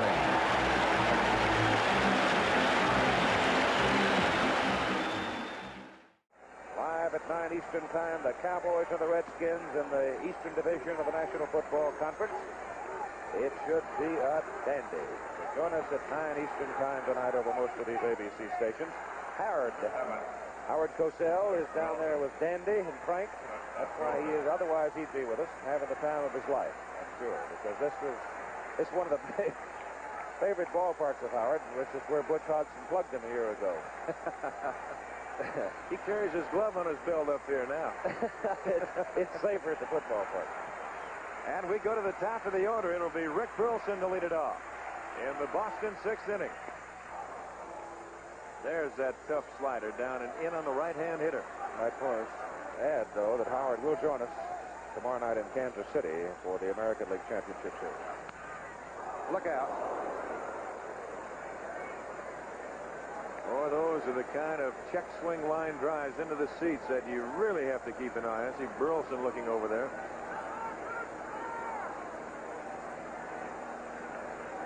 The first rule in the book, you keep your eye on the ball.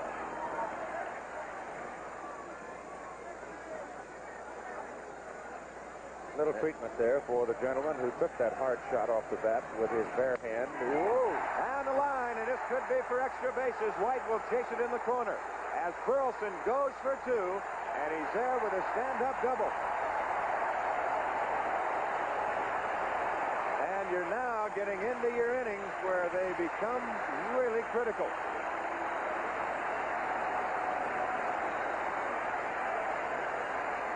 Greg Nettles, third baseman for the Yankees, pulled off the line a little bit. They didn't think, I don't believe, that Burleson would pull Guidry that sharply, but Rick got well out in front and just nailed it right into the corner. So the leadoff man is on second base for Boston. Well, they got to pitch up over the plate to him, and that's where Rick can hurt you. His power is up, and here's Jerry Remy, and they go to Gossage in the Yankee bullpen. We'll see how Zimmer wants to play it. Chambliss looking for the bunt, so is Nettles. A little bit low. Chambliss had charged. Nettles broke back to cover third base.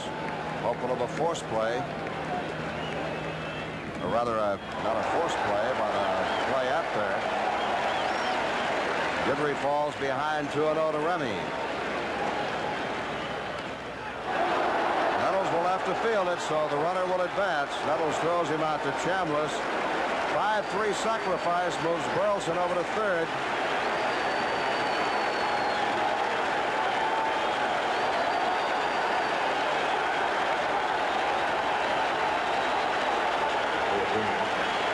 Remy did what he wanted, made Nettles field that ball. So no chance of a play back at third.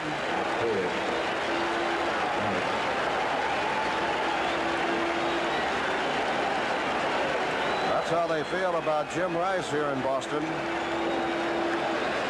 Infield is in with a runner at third, 1 out. You got to play him in tight. Fouled it off Munson, strike 1. In all probability, Jim Rice will be the most valuable player in the American League. I have to feel he and Guidry will finish 1-2. Not necessarily in that order, but the leaning is toward Rice. And Rivers cannot get it. It's a base hit. And Boston goes out in front 2-0.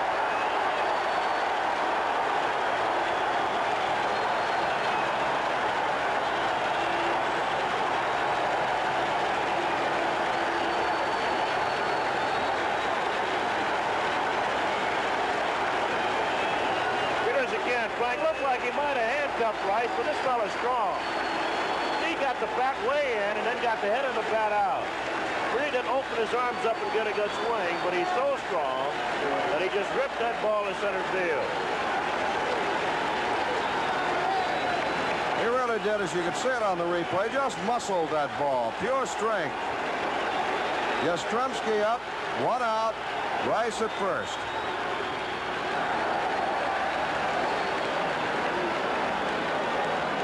Yastrzemski homered leading off the second. He struck out in the fourth. Boston leads 2-0. Runner goes. Bouncer to Chambliss, no play to second. He'll take it back to first to get Yastrzemski. 2 down. That will bring Bob Levin out. They'll discuss Carlton Fisk with Lynn on deck and first base open. Would you rather pitch to Fisk or pitch to Lynn? And it looks like they're going to put Fisk on. That was the decision they made out on the mound. They would rather pitch to the left-hand hitting Lynn. Ball 4 is thrown, and Fisk goes to first. Runners first and second, 2 outs. Boston leading 2-0 here in the bottom half of the 6th. Fred Lynn, the batter. And now it is 3-2, and the runners will be going.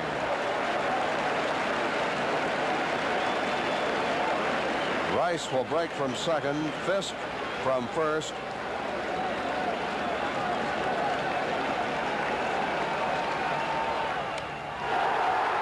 Right field. Pinella's after it. And he's got it. What a catch by Piniella. Made a basket catch going back toward the corner.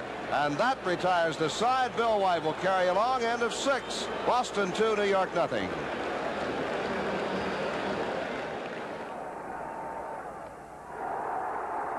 Field. Pinella's after it. And he's got it. What a catch by Piniella. Made a basket catch going back toward the corner. Our immediate reaction in the dugout is, what the heck is Piniella doing over there? You know, against a hard thrower like Guidry, we thought he'd be playing a little more toward right center field. And we felt he was out of position, but obviously he wasn't. He knew exactly what he was doing. And after the game, Lynn kept saying to me, what in the world was he doing there? Many times after that, I've asked Piniella, how could he be playing Fred Lynn off of Guidry to pull the ball? And he said, well, I didn't think Guidry had good stuff that day, and I thought that Lynn would be out in front of the ball a little bit. So I guess that's what makes Lou Piniella the player that he is. Inning now, and Greg Nettles will lead off against Mike Torres. Nettles has been up twice against his former teammate and popped up to shortstop both times. It'll be Nettles, Chambliss, and then Roy White. The curve's a strike. Torres has not used a curveball too often this afternoon. He's only thrown it 3 or 4 times. He's gone basically with the fastball and the slider. 1 or 2 changeups. So far, he's pitched an excellent ball game, giving the Yankees just 2 base hits. That's in the right field. Should be easy for the right fielder, Jim Rice. 1 away.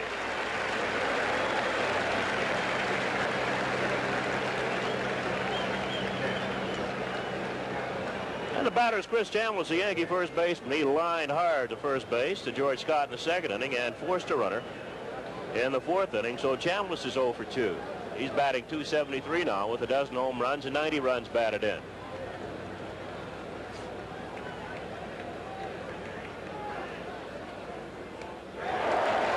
Strike 1 on Chambliss.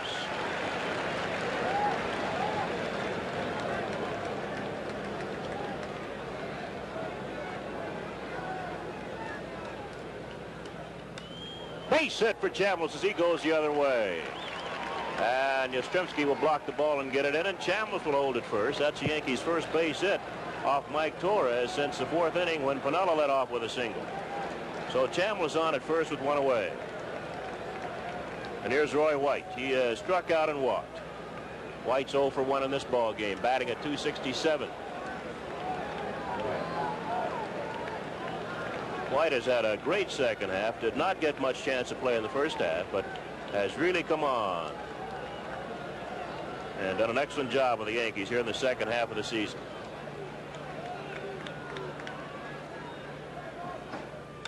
Base hit for White. Chambliss will hold at second base. So back-to-back singles by Chris Chambliss and Roy White. The Yankees have 2 men on base with just 1 away here in the 7th inning.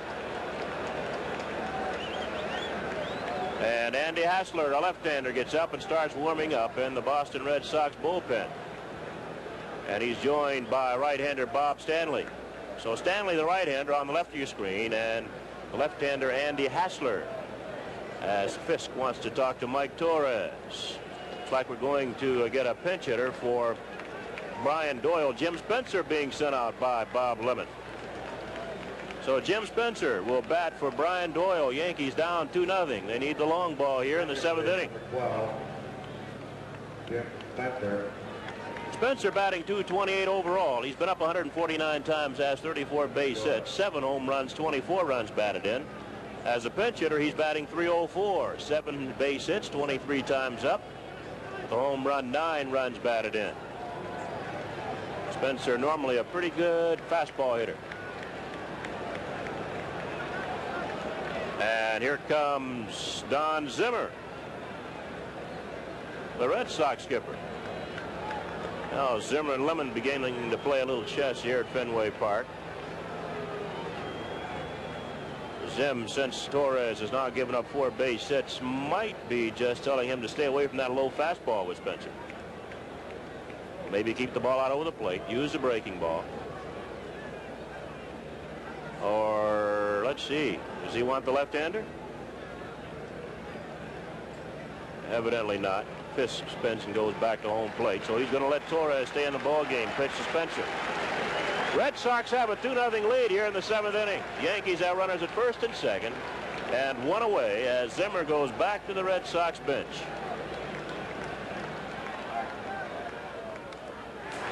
He got a fastball and fouled it back, and Fisk certainly did not like that pitch. He'll go out and talk to Torres. I think he threw a pitch that Mike threw a pitch that Fisk certainly did not like. He got that fastball in there. Spencer got a good rip at it. No balls and a strike. Low. That's more like what Fisk wants. He wants a breaking ball. In the dirt again with the curved ball. It's 2-1. Now he's got to come in with the fastball or the slider. In the left field, Yastrzemski's right there.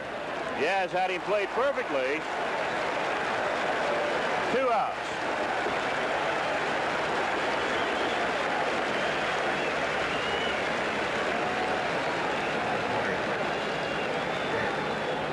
Now the batter's Bucky Dent, the Yankee shortstop. He's flied to right and popped to short. Dent's 0 for 2.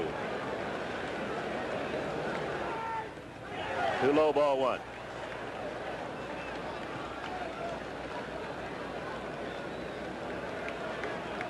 Torres has given up back-to-back singles by Chambliss and White here in the 7th inning. But he got pinch hitter Jim Spencer, and he's down 1 ball, no strikes to Bucky Dent.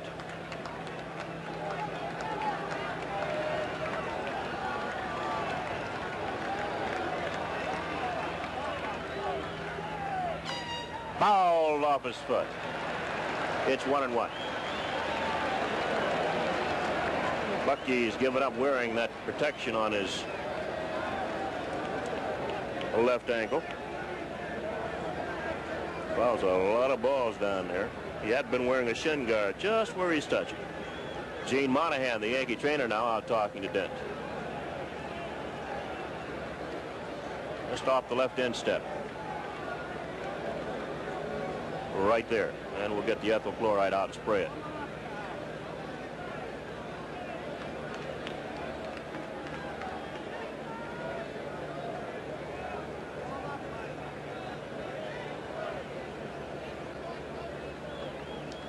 Dick Hauser, the Yankee third base coach, in there looking.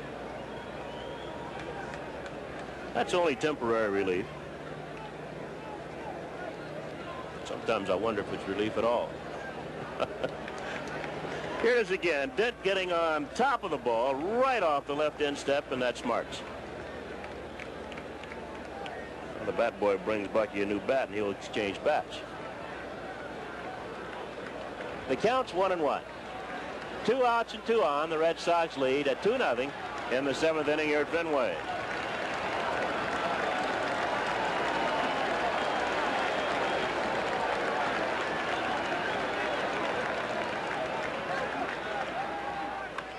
Deep to left.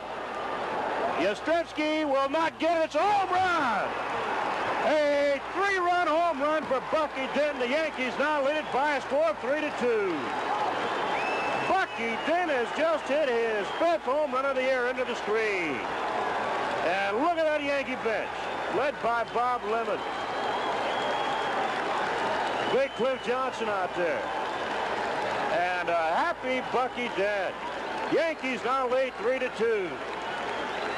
Boy, the last guy on the ball club you'd expect to hit a home run just hit one into the screen. Bucky Dent. Now comes Miller time. When you've got the time to celebrate something special, head for the best tasting beer you can find.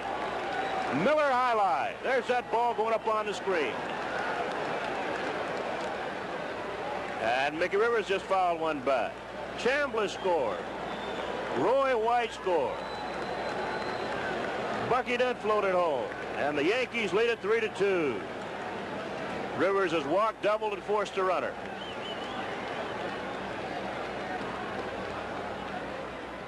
One and one. So Bucky Dent hitting White what has to be the biggest home run of his career. Lifted one on the screen against Mike Torres with 2 runners on, and the Yankees lead by 1. Curveballs to strike, 1-2. 2-2, and the Yankees have Rich Gossage loosening up in the bullpen. Don't ask me to say anything. I've been holding my breath, Bill White. I'm not going to ask you to say anything. How'd you like that ball up on that screen? Oh, you know, I was in the press room with all those Red Sox fans, and when Bucky hit it, I let out 3 holy counts, and I thought Frank Malzone was going to bite me on the ankle. Oh. 3 balls, 2 strikes on Mickey Rivers. Foul, still 3-2. You know, I think Scooter, had the Yankees had an experienced shortstop, Dent might not have gotten a chance to bat there. You know, you're absolutely right. They had to go for pinch hitters there, but they are strapped with the injury to Willie Randolph. Stanley will play second base, and the only other shortstop is Domingo Ramos. Denny Sherrill was signed as a shortstop. Well, Rivers walks, and that's going to be off for Torres. Don Zimmer coming out of the dugout, and it looks like he waved the right hand. He wants Bob Stanley. So Rivers walks, and Mike Torres will take a walk. He has pitched a pretty good ball game, except here in this inning. He'd given the Yankees just 2 base hits coming into the 7th inning. He got Nettles on a fly ball, then gave up a single to left field to Chris Chambliss. Roy White single to center. Jim Spencer batting for Brian Doyle, fly to Carl Yastrzemski in left field. Then Bucky Dent lifted one onto the screen in left field to give the Yankees a 3-2 lead, and Mike Torres gets a hand as he leads.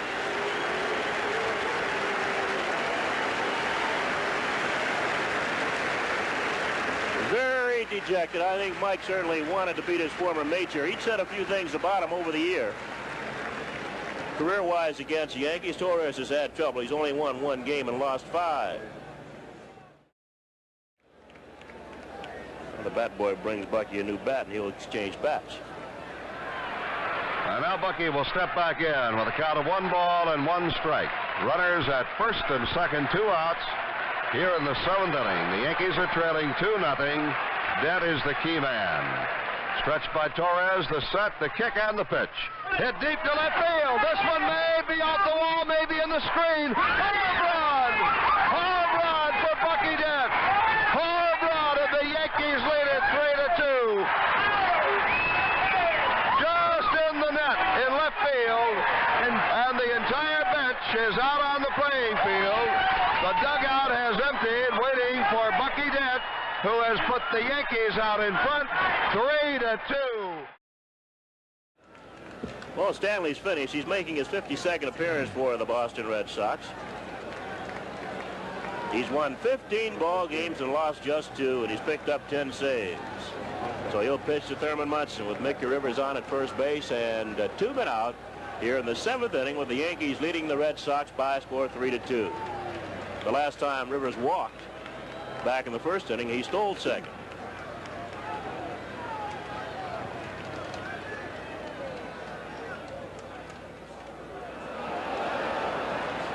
He almost threw that one away. He's going to go, right, Bill? I think he's going to go at some point while Munson's up there. And he is going. Yeah. And he's safe again at second base as Fisk threw a one-hopper to Jerry Remy. Oh, that Rivers is something. Everybody knows. Look at that jump he's got. And Fisk this time bounces one, turns into a good throw. But Rivers just too quick. Well, Mickey down at second base with his 2nd stolen base of the ball game. He now has 25 on the year. He's only been thrown out 5 times. Willie Randolph leads the Yankees in stolen bases. He has 36. Of course, he cannot play and just might not play the rest of the year. Should the Yankees hang on and win this ball game? Willie's stolen 36 bases. He's been caught 7 times. Bad omen, Scooter, though. Munson swinging through that slider. Yep. He's got to go to right field. That's... Nope. That might be trouble. It's going to fall. Base hit. Rivers will score. Munson will try for 2 as Lynn bobbles the ball out in left center, and he's there with a double. Yankees now lead it by a score 4-2. That's what I said. He's got to go to right field. Here it is again. Oh, it didn't look like it was hit that hard. No, but it was in a perfect spot. Right between Yaz and Lynn. There's Lynn having problems picking it up, but Rivers would have scored and Munson would have been in second anyway. Well, that cements the record of Mike Torres. Anything the Yankees get now this inning will be on the record of Bob Stanley, as Lou Pinella's a batter. He's bounced out, single, fly to center field. Into right field. And Rice is there. And the side is retired. Yankees score 4 times in the top of the 7th. And at the end of 6 1/2, the Yankees 4, the Red Sox 2. And Guidry's still out there, William.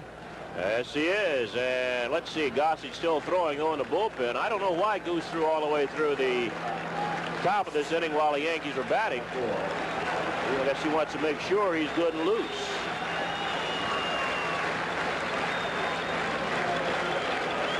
Now Ron Guidry celebrating Air Stanley. Fred Stanley moves in to play second base for Brian Doyle. Guidry is celebrating being named the co-winner of the Player of the Week in the American League, along with Denny Eckersley, the pitcher for the Boston Red Sox. Butch Hobson bounced to third and single. Oh, he's 1 for 2.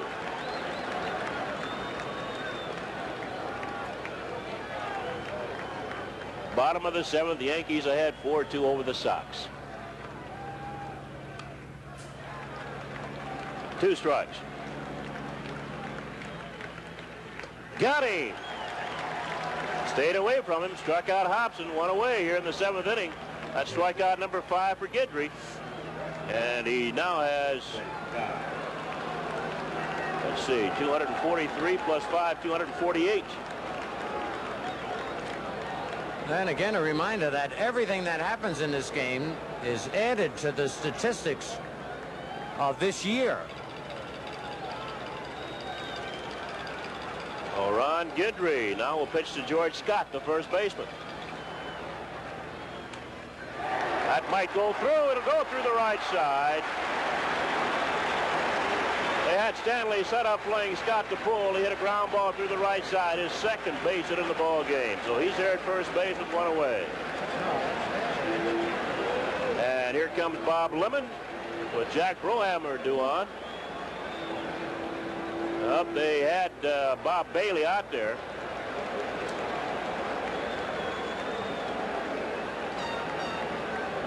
I don't know if Bailey had been announced or not. I'm sure he had. I don't think Lemon would make the change unless Bailey were announced. Well, he wants Gossage anyway. Gossage is coming on. We did not hear Bob Bailey announced. Of course, if he has not been announced, he's not officially in the ball game. Now Zimmer's going to come out and he's going to ask Dinkinger whether or not Bailey had been officially put in the ball game as Guidry leaves. And Dinkinger, while Guidry's leaving, this conversation going on the third base side, Dinkinger told Zimmer that he had already waived Bailey in the ball game, so he's officially in the ball game. Well, there's George Steinbrenner applauding the man who's putting all that money in the bank for him, Ron Guidry, and the Yankee bench congratulating Guidry. He worked 6 1/3 innings, giving up 6 hits, walked only 1 man, and that was intentionally. Last inning, struck out 5 and has allowed 2 runs. So Guidry cannot be the losing pitcher. He's either the winning pitcher or no decision. 30. So Bob Bailey, who had been waved into the ball game officially by Don Dinkinger, now will bat for Jack Brohammer. Looks a little out of shape, doesn't he, Bill? Beetle's been around a while. Yeah. I knew him when he was just 16. He's about 17, 18. Got a lot of money from the Pirates. Put it all in California real estate. That's why he's got that big... Big what? Well, big bank account. You got out of that? Get out of that one. Yeah. Out of play, it's 1-1. That was a good heater. A ball and 2 strikes on Bailey. You saw George Scott at first base. There's 1 away. Yankees leading 4-2 with the Red Sox batting in the bottom half of the 7th inning. Gossage leads the American League in saves with 26. Called strike 3. Just caught him looking. Throws him right at home plate. 2 outs. I think Zim got finesse that time, Scooter. Had he kept Bailey back a little in the dugout, he might have been able to hit Brohammer against Gossage. Brohammer or that kid Hancock or some other left-hand batter. Well, he still could have sent Hancock up for Bailey, but he would have lost 2 men. Yep. Here's Burleson. He is struck out, bounced a third, doubled, and scored. Burleson is 1 for 3. Strike 1 on Burleson. Ball gets by Munson. Looked like he tried to throw a breaking pitch there that time, Bill, and it really got away from him. Either crossed Munson up or weird pitch. Thurman's going to be charged with a pass ball. And I watch this now. Munson wants it outside. Watch Gossage where it goes. Just look at Thurman. He reacted very slowly, never thinking the ball to be that far inside. Well, it's a ball and 2 strikes on Burleson. Bucky dead charging. He's got time. Sides retired. No runs. 1 base hit, a man left on base. At the end of 7, the Yankees 4, the Red Sox 2.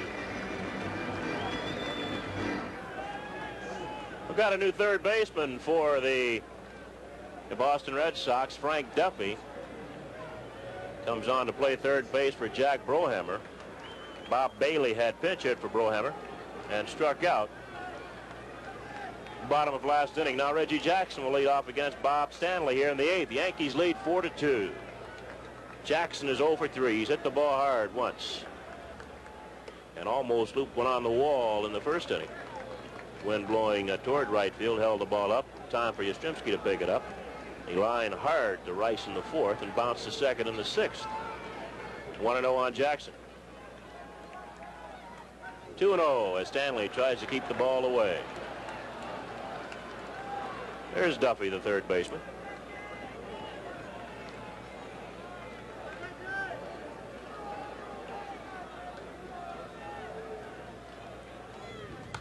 That's out of play. 2 balls and a strike on Jackson. Oh, that's a high drive to center. Let's see. That ball is gone. It's out of here. The Yankees lead it 5-2. Jackson, a towering drive straight away center field. Holy cow, did he hit that? 9 mile. Look at that Yankee bench. What a comeback by this team that has come back all year long, Bill. Yes, sir. Jackson's 27th home run of the year, and he now has 97 runs batted in. And now comes Miller time. When you've got the time to celebrate something special, head for the best tasting beer you can find, Miller High Life. And now Zimmer's back out the mound again. He's got Hassler, Andy Hassler, left-hander throwing along with Dick Drago, and that's going to be all for Stanley. No, Stanley pitched to 3 men, gave up a double to Munson, driving in a run. He got Piniella for the 3rd out. Here's a home run by Jackson. Boy, this is really high, Bill. This is unbelievable. Right out over the plate. Oh. Lynn knew it all the time. Oh, the left-hander, as we watch Jackson circle the bases again. Well, he's happy right there. One thing I can say about Reg, look at that happy Yankee bench. He gets around. He takes a long time leaving home plate. Oh, yes. But once he starts, he gets around. Yep. Once he starts running, you're right. But he throws that bat down and admires it, which you can't blame him, because when he hits them, they're tape measure jobs. And you know, for Jackson, that's his 27th home run. That ties him now with Greg Nettles for the team lead in home runs. As we mentioned, all the averages in today's game count on the regular season, even though it is an extra game in the schedule. So Andy Hassler will come on now and pitch to Greg Nettles. Yankees have Nettles, Chambliss due in. They're both left-handed hitters, and the switch hitting Roy White. So the Yankees now lead it 5-2. The home run by Jackson, as Phil mentioned, is 27th of the year, and the Yankees' 7th base hit in this ball game.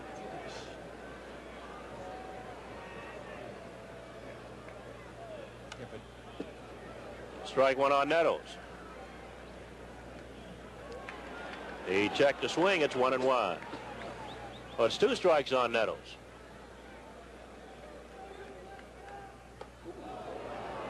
A 1-2. The ball wasn't really that close. Must be tough to pick up, Bill. I think it is. That's the reason Munson's having so much trouble. Thurm waits on the ball well, so normally he would just foul a pitch off, but Thurm hadn't come close till he doubled in a run last inning.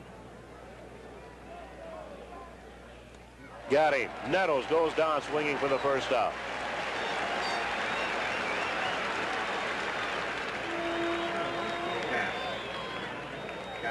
That'll bring on Chris Chambliss, the first baseman. He's lined to first, forced a runner, and singled to left and scored. He started the Yankees on their 4-run 7th inning. After Nettles had flied out, he singled sharply to left field.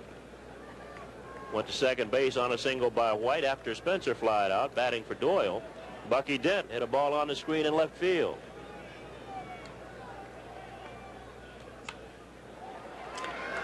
Remy comes up and in time. They'll get an argument there. Just better back off. And Gene Michael makes sure that Chambliss doesn't bump the first base umpire. Good play by Remy.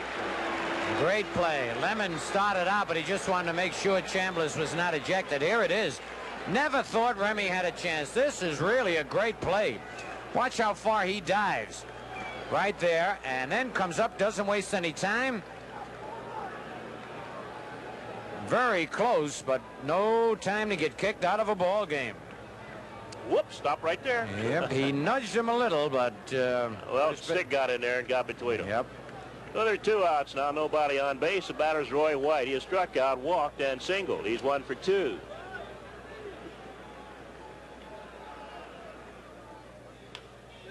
Remy at second base has another chance. He's got plenty of time here. And the side is retired. Yankees score a run on Reggie Jackson's 27th home run of the year. And at the end of 7 1/2, the Yankees 5, the Red Sox 2. Well, the Red Sox fans haven't given up, Bill White. They're trying to cheer their champions on. Yankees with a 3-run lead. All right, Scooter, here's Jerry Remy. He's 0 for 2. And the Goose gets the first pitch in. Remy's fly twice wide in left field, and he sacrificed Burleson over in the 6th, and Burleson scored the Red Sox second run.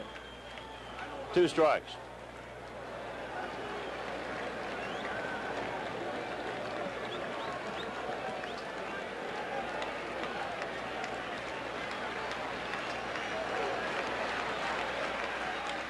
That's a fair ball.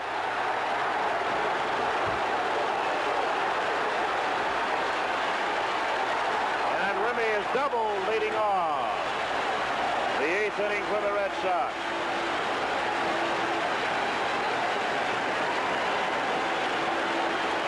It's amazing Remy gets around on this. Ball was down and in, though.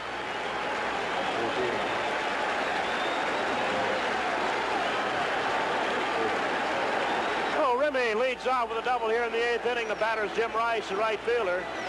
Rice has struck out. He's bounced out and singled in a run. So he's 1 for 3. 2 low, ball 1. Rice batting .316 now. He has 46 home runs and 139 runs batted in. And it's 1-1.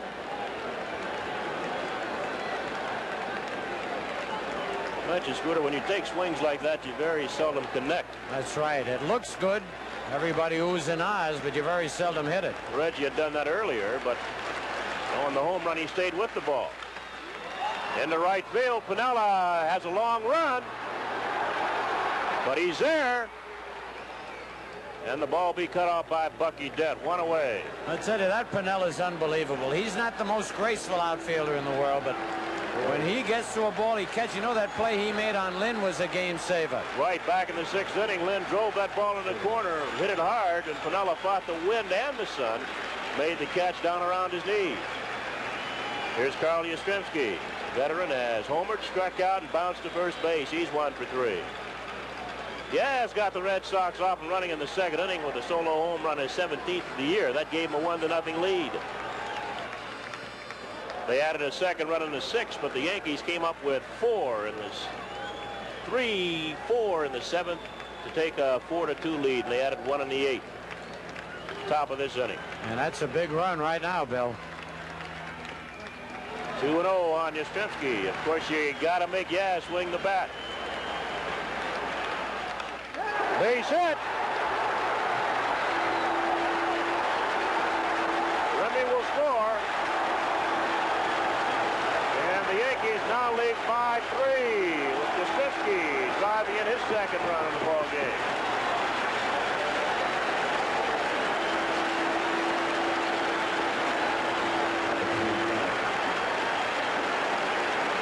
I tell you, he has an amazing average, Bill, in playoff games and World Series games. Yastrzemski always coming through in the clutch. Well, there he is at first base with 1 away. A few words from Chris Chambliss and the batters, Carlton Fisk. Fisk has flied to left field, flied to center, and he's been intentionally passed. He's 0 for 2. Too low, ball 1. You mentioned these fans not giving up, Scooter. They're making a lot of noise here in Boston. Yep.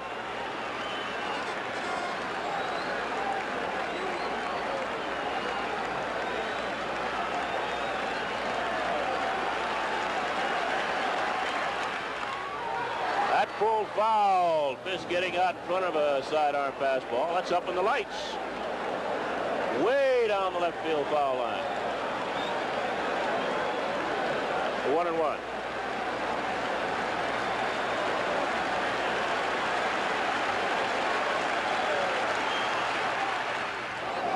One ball, 2 strikes.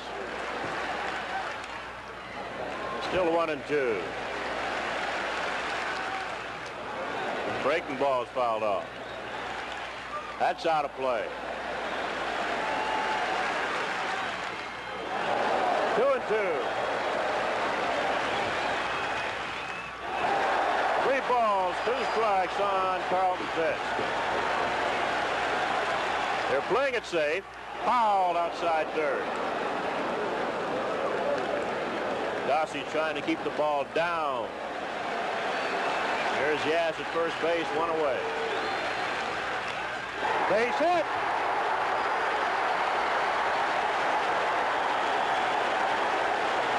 Oh, the Red Sox runners first and second now with one away.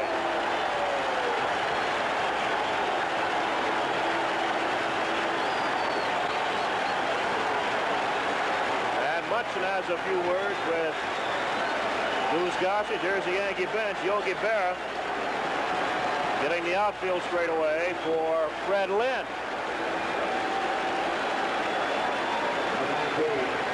Here's where if you pitch, Scooter, you got to reach down and get a little bit extra. Oh, you got it right here. Lynn is wide to center field, bounced to first, and Piniella made a good catch on his drive back in the 6th inning.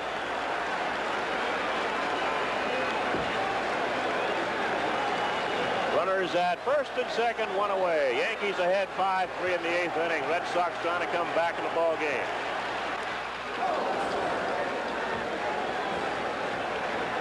Strike one.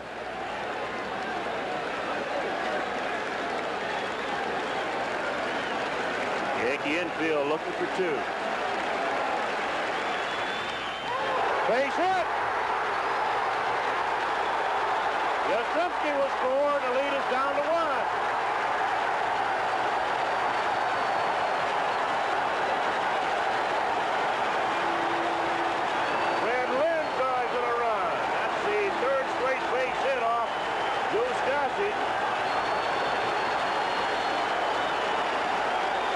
And here it is again. Lynn going the other way, waited on the ball well. Yastrzemski scoring easily. Bob Lemon now going out to the mound. I'm sure he's not going to take Gossage out with two right-hand batters coming up, Hobson and Scott, but wants to know what the story is. He's not getting that fastball by those hitters. Oh, the Red Sox coming right back here in the 8th inning, scoring 2 runs. Have narrowed the gap to just 1 now. The Yankees lead 5-4, and the batter's Butch Hobson. He's bounced to third, singled, and struck out. Hobson is 1 for 3. Runners at first and second, 1 away. Too low to Hobson. Gossage has been getting himself in trouble by getting behind and having to come in with the fastball.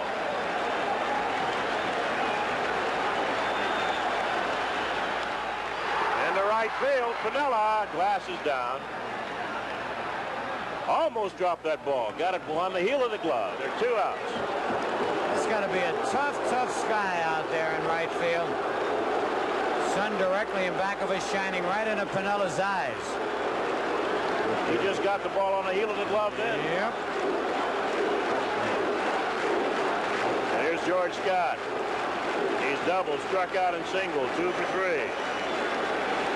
It was his single back in the 7th inning that knocked out Ron Guidry. Lemon went to Gossage, who promptly struck out Bob Bailey batting for Brohammer and got Bronson on a bounce out. So here's Scott. Once again, Gossage gets behind. 1 ball, no strikes. And it's 1-1. Scott with a big sweeping swing. 1 ball, 1 strike on George Scott. 2 outs, 2 on. The Yankees ahead 5-4 in the bottom of the 8th inning. 1-2.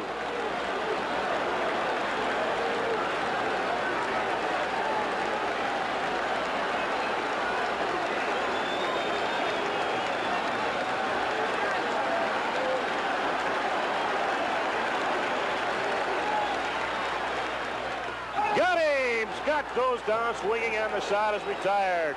The Red Sox come back with 2 runs in the bottom of the 8th. Yankees 5, Boston 4 at the end of 8. Stanley will lead off. Then comes the man that really started things for New York. Then it was Munson that delivered the 4th run, and Reggie Jackson's solo home run in the top of the 8th inning, his 27th of the year, the difference in the ball game right now. 5-4 New York. And on the mound, Andy Hassler, big left-hander from Texas. And And it's his wife, I believe, that is such an fine woman golfer. Very good golfer. You're right. She may have $4 of my money from having played in a Pro-Am tournament one time with her at Lakeside in Los Angeles. I remember. She's a fine player. Here is Fred Stanley, whose wife is a writer, an author. Writes children's books.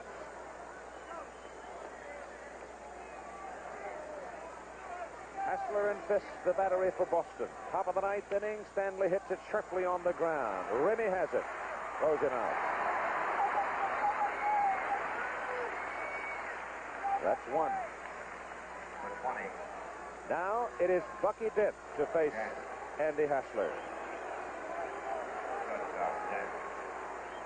Bucky would not be a terribly welcome house guest in the back bay tonight. Well, you look at him, and he's up on that bat handle. That's the same position he was when he hit the home run. And we said before, just didn't get out of here, but it looks like it's going to be 450 feet tomorrow on the paper. Paul Blair has moved to the on-deck circle and apparently will bat for Mickey Rivers. Blair, a right-handed hitter and a tremendous defensive outfielder.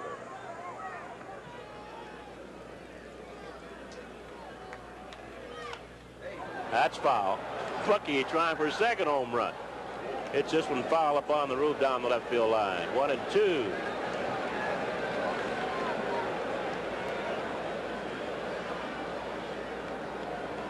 Well, they've got him sitting on top of the roof here at Fenway. I hear the announced crowd of 32. Yeah, I couldn't believe that. Or pick up a couple of insurance runs here. Got him. Good breaking ball from Hassler. Then Scott looking. 2 outs.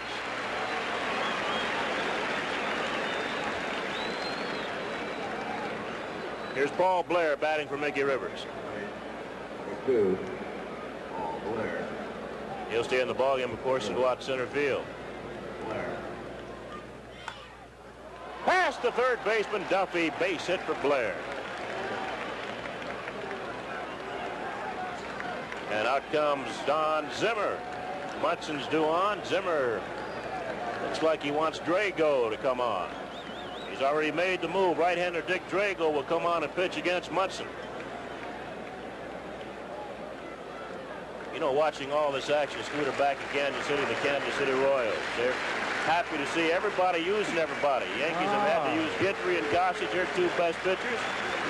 And Zimmer's had to go through Torres, Stanley, Hassler, now Drago. That's true. Kansas City is really sitting in the catbird seat for sure. And, of course, today the Yankees had hoped to go out there and work out. But the Cleveland Indians changed all their plans. They still hope to go out there, of course. But the game will be played tomorrow night, so they won't have a chance to work out at all. Well, Drago taking plenty of time getting loose. He's supposed to be limited to just 8 throws. And that must be his 8th one there. Thurman Munson will bat against him. Munson has struck out 3 times and doubled in a run. Got a key RBI double in the 7th inning when the Yankees went ahead 4-2 over Boston.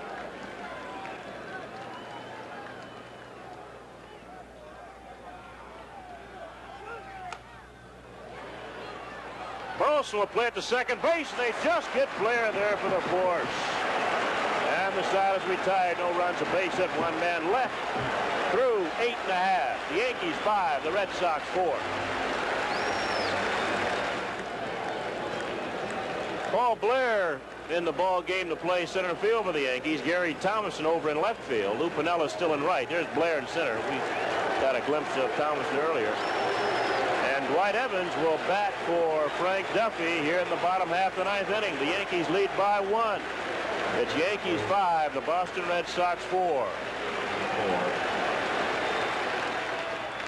Too low to Evans.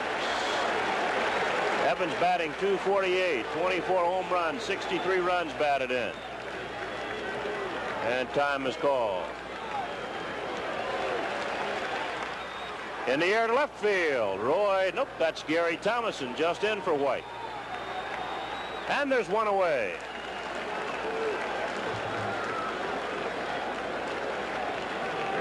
Well, Evans tried to pull one out of here and hit it in the air to left field for the first out. And here's Rick Burleson, the shortstop.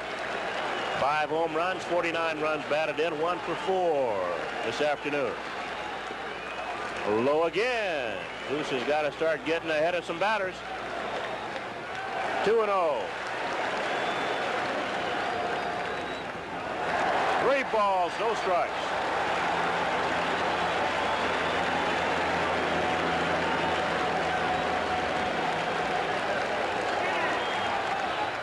Ball 4.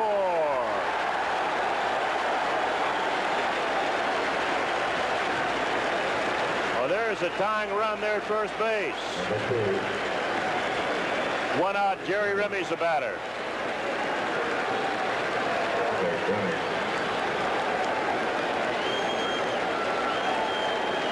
Remy has flied to left twice, sacrificed and doubled and scored. He's 1 for 3.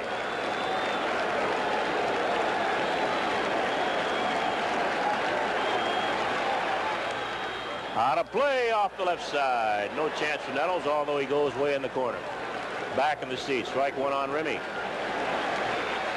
Strike 2 on Remy. It's a big part here with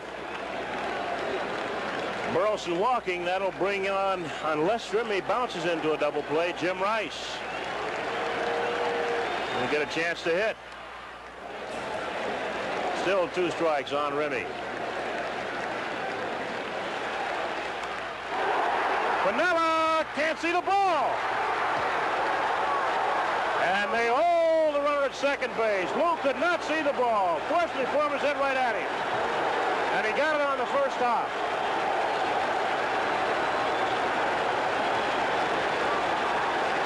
Here it is again. Ball right over the plate. Remy lines it to right field. Piniella can't see it. But then, luckily, he gets the ball, and Burleson decides to hold there. He might have been out anyway had he gone on to third base, so a wise choice by Eddie Oates. Good play by Piniella, fighting the elements here at Fenway Park. Here's Jim Rice. And he fouls it back. We saw earlier on the screen Piniella trying to shade his eyes from the sun with each pitch. Ball's just tough to see. Runners at first and second, 1 away. Red Sox down a run here in the 9th inning. Deep to right, but Piniella has room. And the ball was high enough for him to see it, tagging at second base and going to third is Burleson. Oh, there are 2 outs. This ball game going right down to the wire.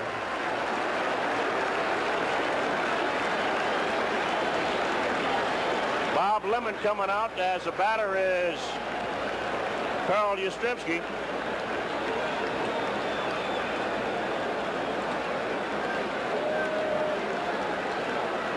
There's Yaz.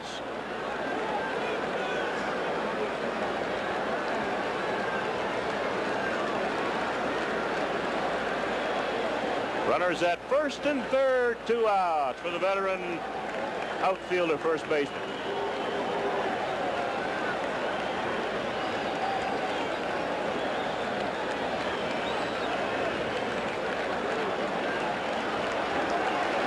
There's Yaz. He's homered, struck out, bounced to first, and single, driving in 2 runs overall. His solo home run in the 2nd inning, and single in a run in the 8th. It's another key situation for him.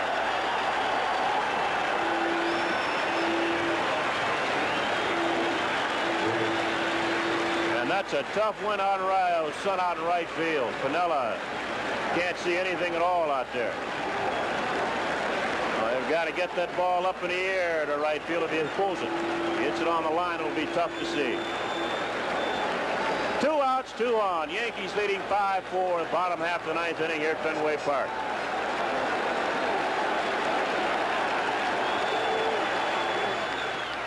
Too low, ball 1.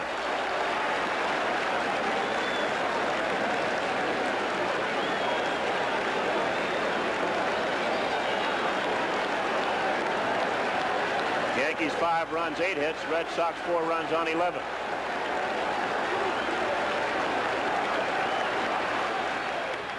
Popped up. That might be it. Nettles over at third base. He'll squeeze it and it's over. Yastrzemski fouls out the Yankee third baseman Greg Nettles, and look at those Yankees. They have come here in Boston and they have beaten the Red Sox again. Everybody's happy. The final score, the Yankees 5, the Red Sox 4, and the Yankees win the 1978 American League Eastern Pennant. Wow. The Yankees going down to the wire here. They were down 2-0 and picked up 4 big runs in the top of the 7th as Bucky Dent a 3-run home run to give the Yankees a 3-2 lead. Then Mickey Rivers walked and scored on a double by Thurman Munson, and that made it 4-2 Yankees. Yankees got an extra run in the 8th inning when Reggie Jackson hit his 27th home run of the year. That made it 5-2 Yankees. Red Sox picking up 2 runs in the 8th inning, making it close 5-4. Gossage getting behind the Red Sox batters most of the ball game, running into trouble in the 9th inning. He got Dwight Evans a fly to left field for out number 1. Then Rick Burleson walked. Jerry Remy singled in front of Piniella. Piniella making a fine recovery as he could not see the ball. Fortunately for him, the ball was at arm's length, and he reached up and got it and held Burleson at second base. Burleson had thoughts about going to third, but stayed there, and Piniella made a fine throw over there. Then Jim Rice flied to right field to Piniella, and Carl Yastrzemski popped up to Greg Nettles, and it was all over. And we hope to get Phil Rizzuto in the dugout soon, so stay tuned, and we'll be back, we hope, with some interviews with the Yankee players right after this. Burleson at third, Remy at first, 2 outs here in the bottom half of the 9th inning.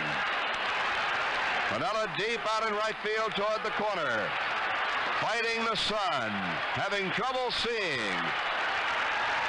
The set by Gossage, the pitch, popped up, left side, Nettles, under it. The Yankees win it. The Yankees win it 5-4 and go to Kansas City. The Yankees win it 5-4 and will go on to Kansas City. A mob scene on the field as the Yankee bench charges out to congratulate the players. Yastrzemski popped up to Nettles, who made the catch in foul territory near third, and the Yankees have defeated the Red Sox to win the Eastern Division Championship by a final score of 5-4.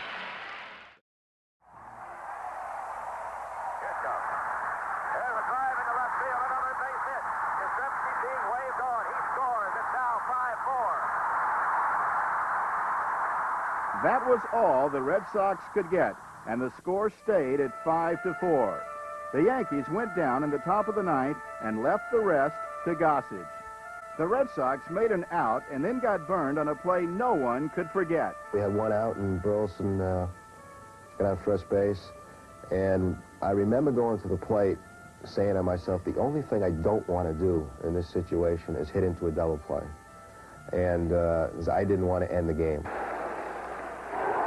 Piniella can't see the ball. And they hold the runner at second base. Lou could not see the ball. Fortunately for him, was hit right at him.